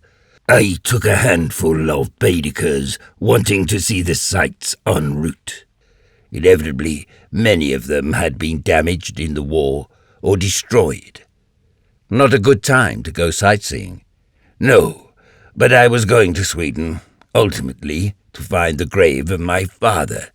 He died there in 1944. Wasn't Sweden neutral? Yes, after a fashion, which is why Stockholm didn't suffer any bombing and remains so beautiful. What was your father doing there? He went out to Norway with the British Navy in 1940, but his boat was sunk. My mother had a telegram. She was informed he was dead. Our naval campaign was a catastrophe, but somehow my father survived, presumably swam ashore, and made his way across German-occupied territory to Sweden. I assume he must have had assistance, probably from the same organization that managed to send his one letter to my mother from Gothenburg. It said he was attempting to return to Britain, but once Germany blockaded Sweden, he wasn't able to get away. So we waited, and my mother was confident he was safe, and we just had to be patient. After the war, well, we expected my father to come home any day. I was 6 years old when he left, and I have only the haziest memory of him. But then we were told, months after Germany's surrender by the British Embassy in Stockholm, that he had been killed in a car accident. My mother wrote, but they couldn't tell her where he was buried. And so, when I was 16, in the summer of 1950, I went to Stockholm, and I was treated kindly, and various officials put a large amount of time and effort into helping me. I had my letter from the embassy, and they showed me their records, and I tramped around several cemeteries, but to no avail. Then I set out for Gothenburg, and, again, the authorities were friendly, but couldn't help. At last, there was only one lead remaining, albeit an unlikely one. There was the record of a wartime accident in some small village near Uppsala, but they didn't have the name of the foreigner who had died there. As I say, the odds were not good, but I made my way to a place that was little more than a collection of houses around a railway platform, and I discovered nothing. Nobody knew of any accident, and I was told to go up the line to a larger village which had the nearest cemetery. I resolved that it would be my final stop. It wasn't easy travelling in Europe then, finding places to stay.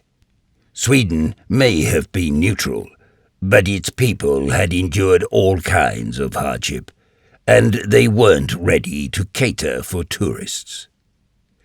I decided to visit this other village on foot, but night overtook me, and I found myself in the middle of nowhere in pitch darkness.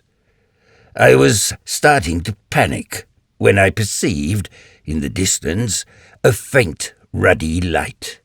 Or perhaps I initially heard the sound of somebody working metal on an anvil. I am not sure which I was aware of first. The forge was further away than I imagined, but I finally came across a man who was shoeing a horse. I explained myself in bad Swedish to this young farrier, whose name I soon discovered was Johan Parr. It was his father's business, but Mr. Parr was away and Johan was in charge. He was nervous of me, a foreigner looming out of the dark late at night, asking for a bed. Well, to cut a long story short, I stayed for 7 days. I fell in love with Johan, and he fell in love with me. It was the happiest week of my life, the single point in my whole existence when I felt most alive. I don't believe Johan got much work done while I was there. although I remember watching him and marvelling at the skills he had with metal.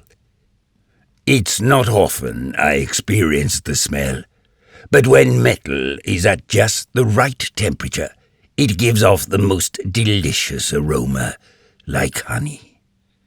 I catch it sometimes on the London Underground, of all places, and it transports me back to that time.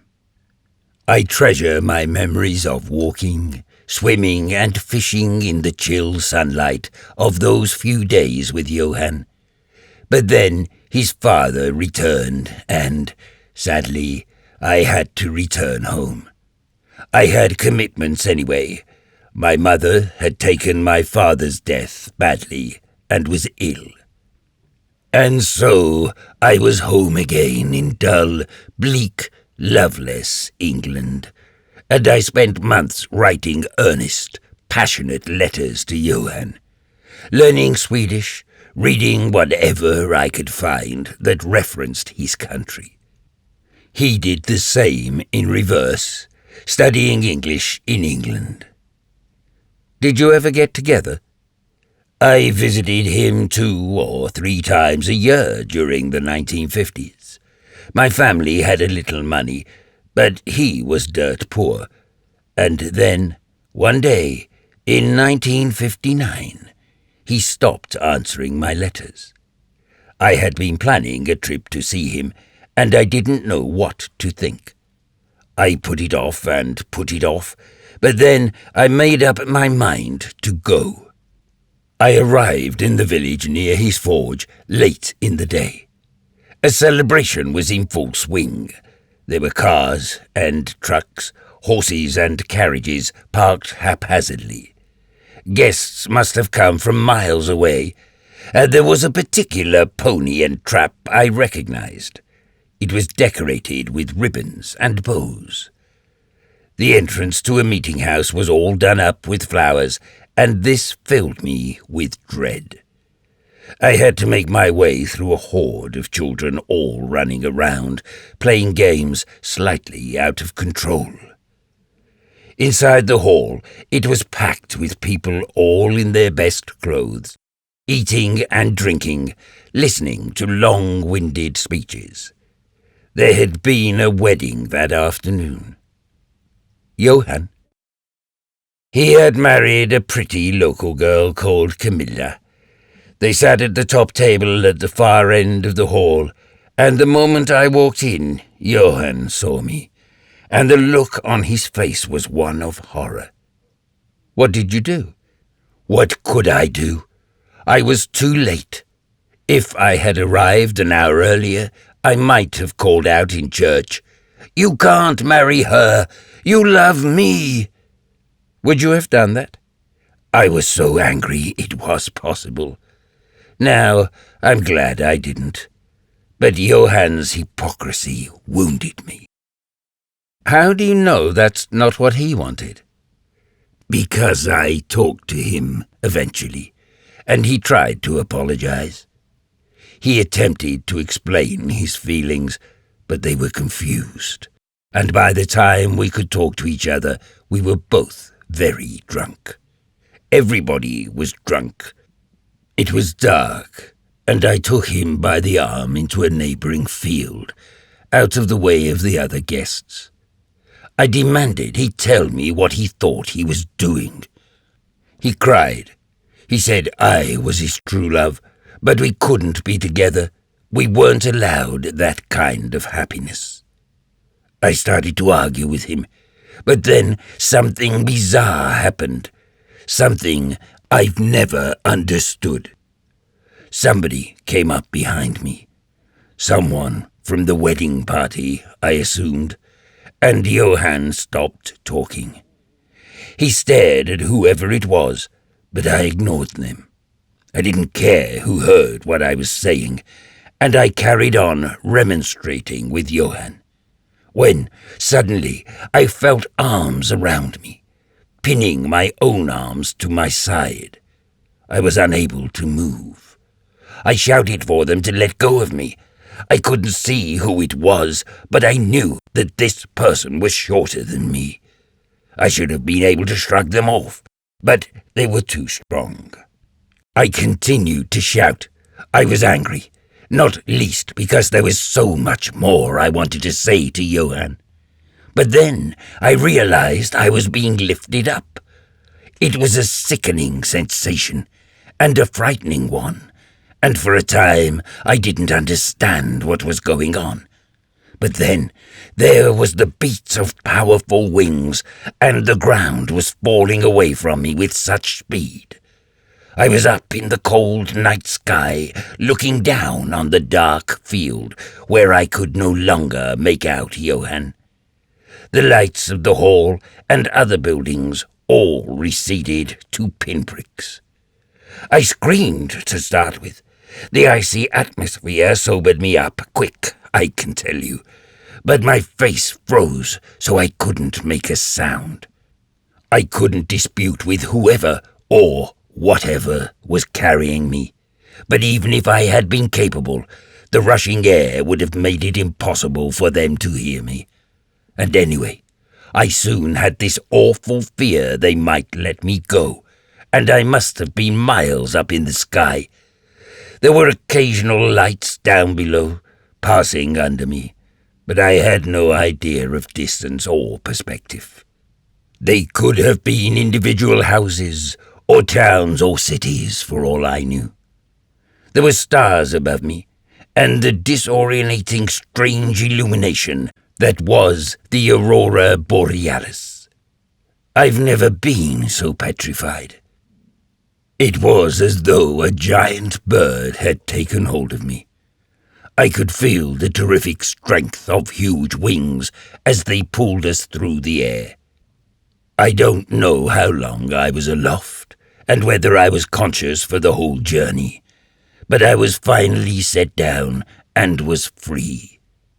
My instinct was to clutch at the grass. It was the same as coming off a boat that has been in a rough sea. The ground seemed to move under me. It was dawn by then, and I was cold, wet, and upset. I was furious and thoroughly confused, and I was only 100 yards from my own home in Norfolk. I staggered back and woke up the household, scaring them silly. A doctor was called.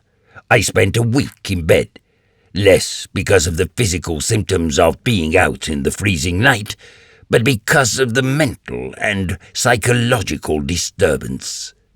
I had no luggage. That was sent on to me 2 weeks later. But I had my passport, and that had been stamped the day before when I had entered Sweden. Nobody could account for how I had returned home. But you told people what you thought had happened. I did immediately afterwards, but I was not in a good way, and they assumed I was raving.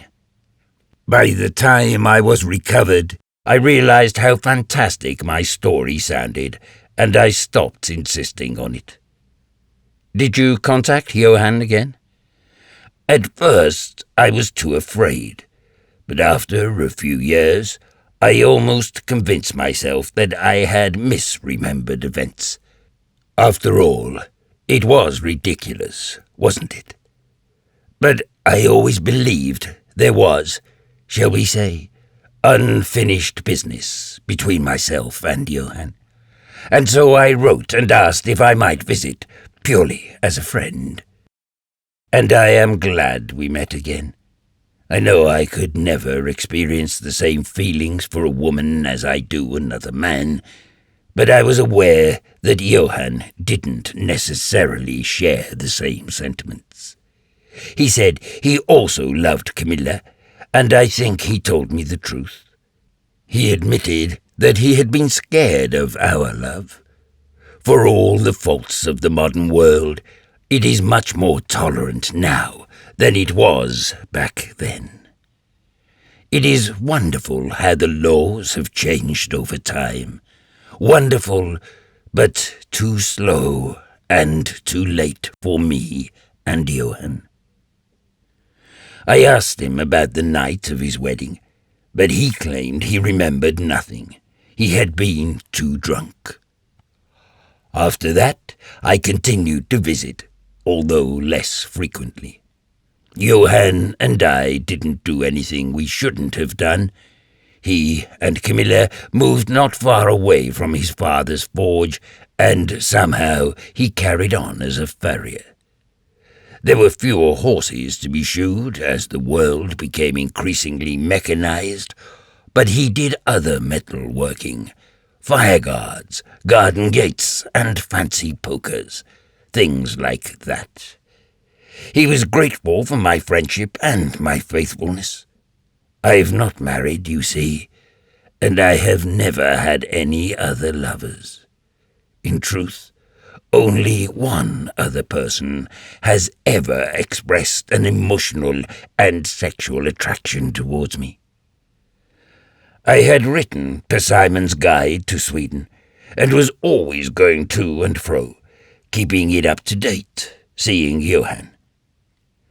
The old man sits unmoving, staring at the horizon. I notice that the strange effect of the light has disappeared. The sky and sea are both hammered pewter, the grey that inspires the colour of battleships. James McCann scratches his face and then looks at his hands and says, "I continue to be the same man who fell in love with the good-looking farrier so many decades ago, but my outer shell has dried up and withered. It'll happen to you, too." I understand. No, you don't. But maybe one day. After some moments, he continues, 7 years ago, Johann died. Nobody told me. A little bundle of my letters was returned after 2 or 3 months, sent by Camilla. I read through them carefully, making sure I had written nothing incriminating. My last visit to Sweden was to find his grave, just as I had gone looking for my father's after the war. Did you find either of them? Johann's, yes. And your father's? Didn't I say? No, I never found it. I looked on and off over the years, and again, one last time when I put flowers on Johann's. I haven't been back. Which is why you haven't been updating the guide. McCann stares ahead, and I am certain he's doing all he can to keep himself together. I say, I am very sorry. Are you? Perhaps you are, although you don't understand why. But the other person who was attracted to you, he shakes his head slowly with a wry smile. It was a woman, and I could not reciprocate her enthusiasm for me. You know her. It was Margaret Bliss. No. When she divorced from her second husband, she bought Persimon with her rather large settlement. She courted me, and I was flattered. In my loneliness, I took a long time before I told her that nothing would become of our friendship. She claimed we could remain friends, and that we should continue to work together. But I think she felt humiliated. He stands up and looks down at me. Don't ever get old, he says. Or, if you do, make sure you're with the one you love when it happens. The world will throw all kinds of shit at you as the years pass. You need somebody to help you cope as it piles up. Chapter 6. Summer 1987. Vince and I were happy to receive the credit for Mr. Ovenden losing his job, but the result, annoyingly, was that my nickname became Vicar. It was applied in the same way as brainache, but it wasn't quite so derogatory because we were the ones who had got the teacher sacked. Our peers were impressed to begin with, Everyone's religious knowledge books and colouring sheets were taken away, and the woodwork teacher took over and allowed us to get on with any work we had been set in other classes. After 3 weeks, though, a new teacher was appointed, and the subject was renamed Religious Education. There were lists of facts to learn, and homework, and no more colouring in. We inevitably received the blame for this. Vince became a firm friend, and we hung around together. Our contemporaries respected him, and I was slightly in awe of him at first, although I soon realised that his ability to memorise chunks of text didn't always mean he understood what he quoted. Having a friend didn't keep me out of trouble, though. "Shirt lifter," said Martin Thurrock under his breath, as Vince and I walked past him one lunchtime. "What was that?" I asked, genuinely not having heard what had been said. "He called you a shirt lifter," said somebody else. "Fucking puff," said Thurrock, and before I could consider what I was doing, I thumped him square on the nose. I had never hit anyone until that moment, but my first ever punch was perfectly weighted and directed, and I felt a satisfying yet terrifying crunch under my fist. Thurrock went down, but almost immediately leapt back up, his nose streaming with blood. He rushed towards me, and I couldn't retreat because a crowd had already gathered around us. Thurrock grabbed me as I tried to push him off, and we indulged in some unimpressive scuffling until Waters, the most frightening of our teachers, appeared, demanding to know what was going on. To my surprise, Thurrock let go of me and smiled at the teacher through the blood running over his mouth and chin. "I fell over, sir," he said. "The new boy was helping me up." Waters looked at me and I agreed. "He tripped, sir. I thought he needed a hand." "Let's get you cleaned up," the teacher told Thurrock, and took him off. When the crowd had disappeared, Vince asked, "How did you pull that off?" "I've no idea, but I've really hurt my hand." "You can't tell anybody, not even if it's broken." As we walked away, Vince said, "It'll be worth the pain if you've shot Thurrock up, and don't worry, I won't say anything about your bone problem." I was always disappointed that Vince's vein of religion, pseudo-religion, and pseudo-science books never reappeared at the recycling plant. But my tastes widened. I had long been a devotee of Ian Fleming's James Bond series and The Saint by Leslie Charteris.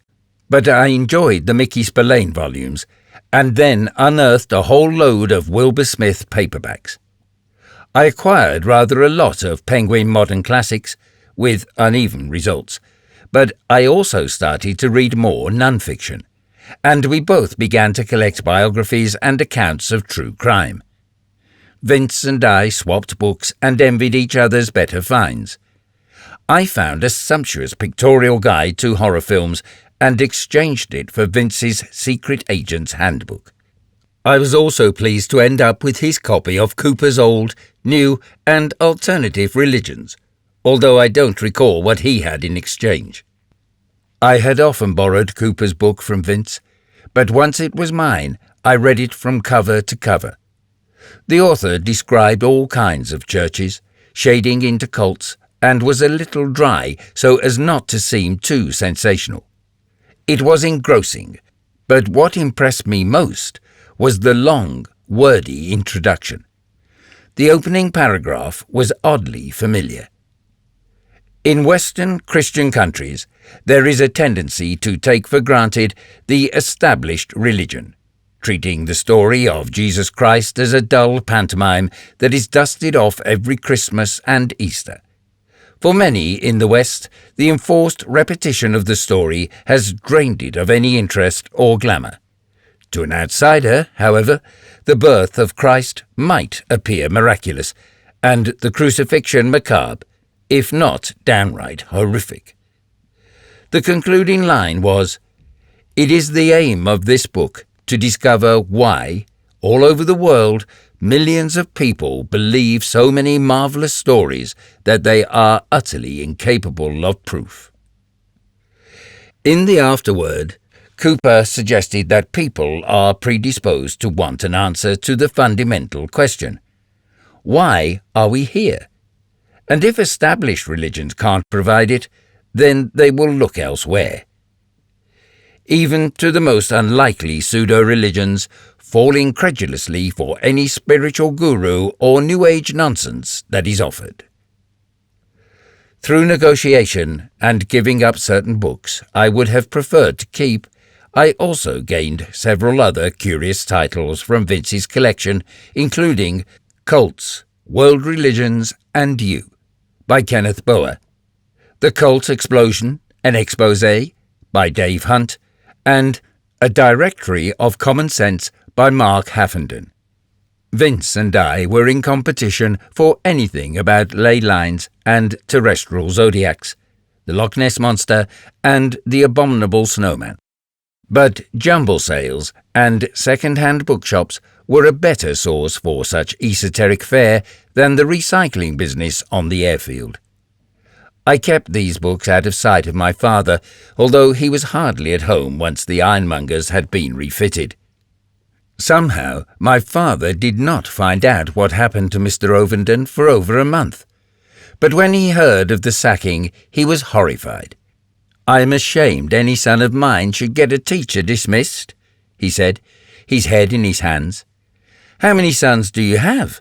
asked my mother. He looked up at her. "And a religious knowledge teacher at that." "If he wasn't teaching the children properly, who cares what the subject was?" He turned to me. "Do you think you're an atheist?" "No, an agnostic." "What on earth do you mean by that?" "Calm down," said my mother. "He didn't say Satanist." "What's the difference?" "Shut up, you silly man." I had never heard her say such a thing to him, but that was not all. Before you make a complete idiot of yourself, consider for a moment that your own religious point of view might not be shared by everybody else. Others have a right to their own opinions. My father was given the chance, but did not know how to reply, and so my mother continued. "Donald, we love you dearly, and respect your beliefs, and support you in them. We've accompanied you to church every Sunday for all these years, but now we've moved, it's time to start again. From here forwards, Elliot and I will both go with you to Christmas, Easter, and Harvest Festival services, but no more, unless we decide to." "Is this what you want?" he asked me. "Yes," I said, "definitely." I think the enthusiasm which I seized the opportunity broke his heart. For the first year, everybody said what a splendid team my father and Uncle Kenneth were in the refurbished shop. My father's cousin called me Barton Minor, which irritated me, and he generally made fun of me. However, I had to admit that he was good at his job, having the experience to advise specialist tradesmen and the public. He had the esteem of the customers and soon had my trust as well. I even came to appreciate his sense of humour, as long as it was not at my expense. My father was altogether different.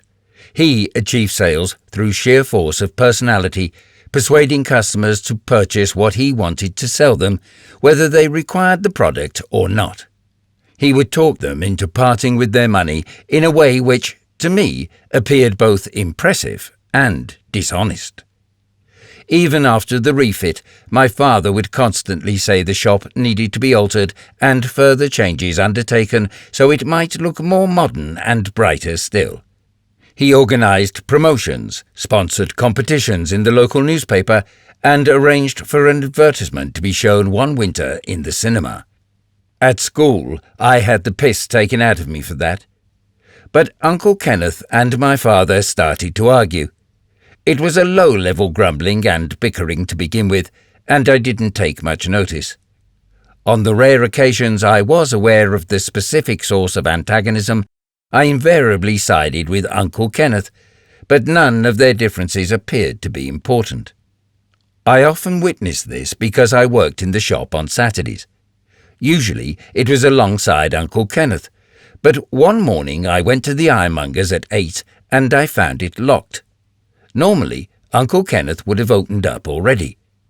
He would have turned on the lights and heating and put the display of dustbins, incinerators and wheelbarrows out on the pavement. I knocked on the door, peered in at the front window and called through the letterbox. The side door was bolted tight and there was no longer any access through the window at the back. Uncle Kenneth's non-appearance meant me having to go home for the key, and by the time I returned it was 8:20 and 2 builders were waiting, wanting to buy fencing and guttering. I unlocked the shop, served them and several other customers while I also dealt with the money for the till, and put the various wares on the pavement outside. My father strolled up at 10 o'clock as though nothing was wrong, which it wasn't by then, apart from the fact I was looking after the shop on my own. "Where's your Uncle Kenneth?" he asked, and I told him I did not know. "You didn't think to phone him?" "I haven't had time." He called Kenneth, who sauntered into the ironmonger's at 11. My father, who had been unwillingly helping me for an hour, suggested they should discuss matters privately in the small back office. The first raised voice was that of Uncle Kenneth. He shouted, "You never fucking hear!" And I knew customers could hear his words as well as I could. "Rubbish," my father replied at a more reasonable but still audible volume.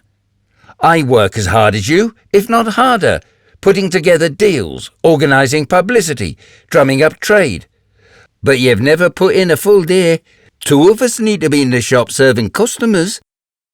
If I'm working from home, then I'm ordering stock, paying bills, sending out invoices and maintaining the accounts. I also have to arrange meetings with reps and salesmen.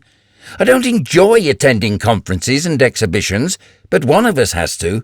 No, I work all the hours while you swan around.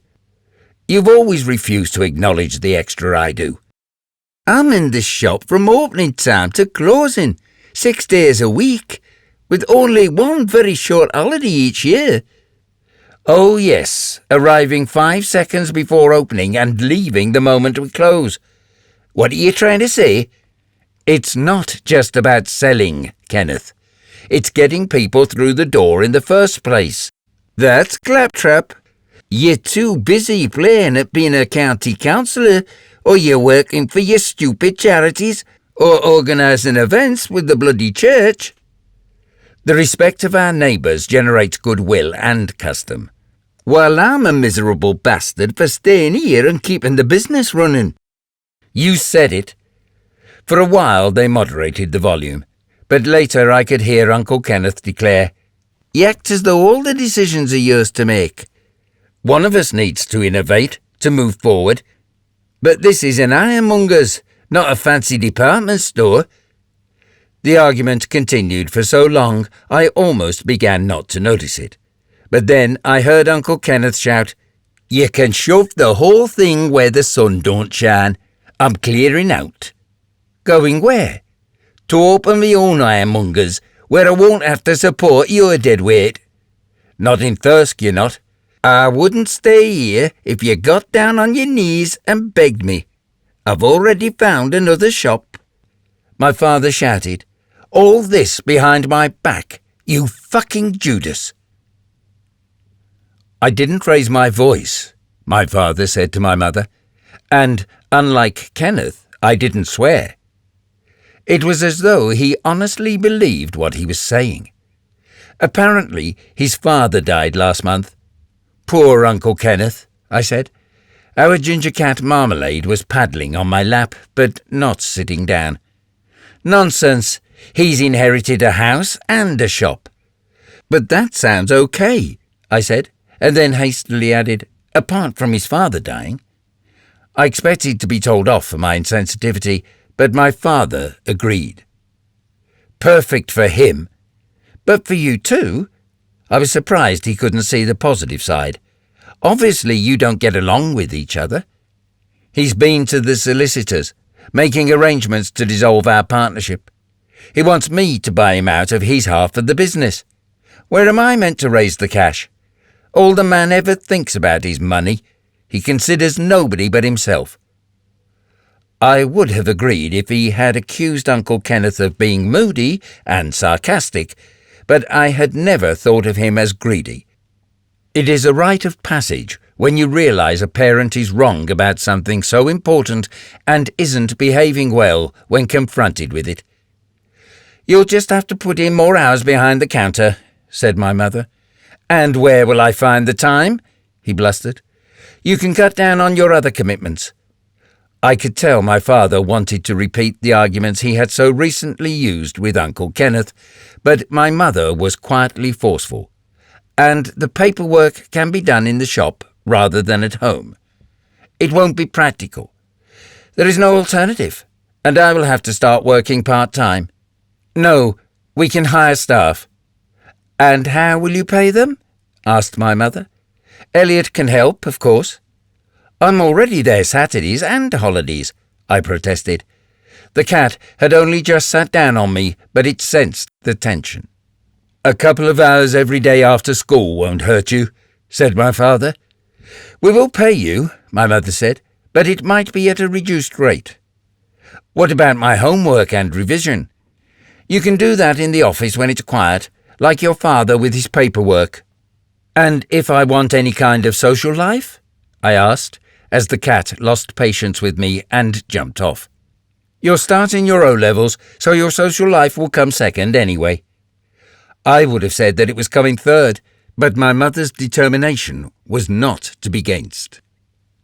I didn't tell my parents, but I attempted to visit Uncle Kenneth after the argument, before he moved away. I'm not sure what I hoped to achieve. No rapprochement would be possible between him and my father after the insults they had exchanged. It may have been I wanted to impress upon Uncle Kenneth that my mother and I weren't the same as my father. I had only ever been around his house a few times, and it had always looked utilitarian, an impression heightened because he had turned over the whole of his back garden to vegetables. He wasn't in when I tried to see him the first time, and I didn't return until the day he was leaving Thirsk.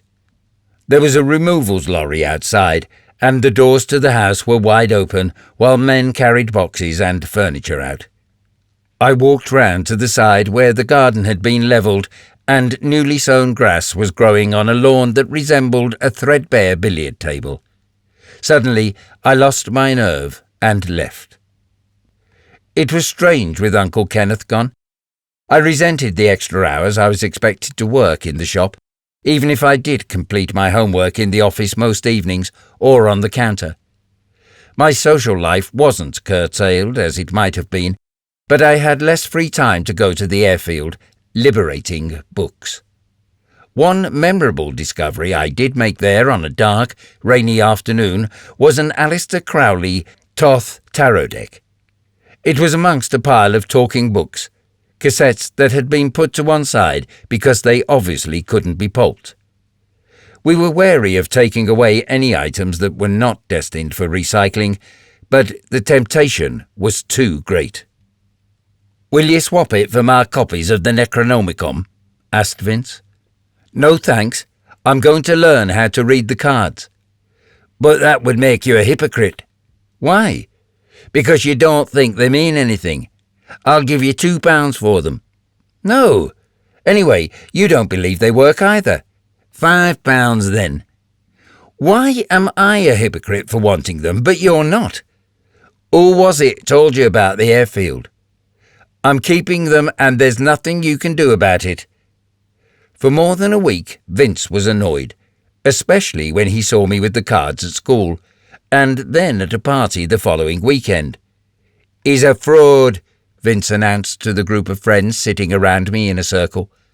The lights were low and the music loud, and I'm not sure who else heard or understood what he said. We had been drinking cider, and somebody had lit joss sticks, and the moment had been right to get out the cards. I had finished a reading from Martin Thurrock, who had recently become a surprising friend, albeit one I was still a little scared of. Vince's intrusion irritated me because people were drifting away just as I wanted to talk to Sarah Andrews. Until then, I had not had a girlfriend and, though I assumed Sarah was unobtainable, we were getting on well. "I've not told anyone the cards possess magical or mystical powers," I assured Vince.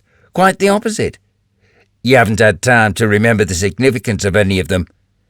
The meaning is printed at the bottom of each card, or how to interpret them. I'm bluffing my way through. It's not a problem, is it?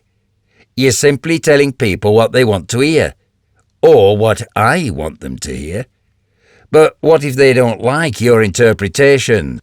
Then I can blame it on the cards. It's immoral. But nobody's taking them seriously. Do you think we should have more respect for them? They don't offer any real insight. You don't believe in the occult, do you?" "Stuff you," said Vince, and he left. "What was that about?" asked Sarah, who had stayed. "He seems to be afraid of the tarot cards, even though he doesn't believe in them." "How weird. I mean, they're nothing more than prettily painted pieces of paper." "Exactly. What do the cards say about me?" "As long as you realise I'm a fraud." "I wouldn't risk asking if you weren't." I told Sarah to take 3 cards randomly from the deck. She made a great game of selecting precisely the right ones, and she turned them over slowly. "The first means you are intelligent," I said solemnly. "The second implies kindness." "That's uncanny," she said. "And the third?" "It indicates beauty." "They couldn't be more accurate," she said, appearing to be amazed. Having Sarah as my girlfriend, in addition to working in the shop, meant I had even less opportunity to acquire old library books. Vince was suddenly moody, introspective and unsociable at the same moment I discovered more confidence, found other friends, and became more outgoing. School was easier. Friends continued to call me Vicar, although nobody now believed I was responsible for the dismissal of Mr. Ovenden. My reaction to say, "Bless you, my child," was a running joke, even if no one knew why it was funny. The accusation of being a puff didn't entirely go away, despite going out with Sarah, and I was still considered posh, as well as a brainache, which was almost as unfair. Maths was the one subject I was any good at, and once classes were streamed, it was the only lesson I shared with Vince because he was generally better than me at everything else. I admitted to a few friends I had once suffered from brittle bones, but no one was interested. I forgot Uncle Kenneth, but at Christmas we had a card from him. My mother opened it at the breakfast table and without comment passed it to my father. He just snorted.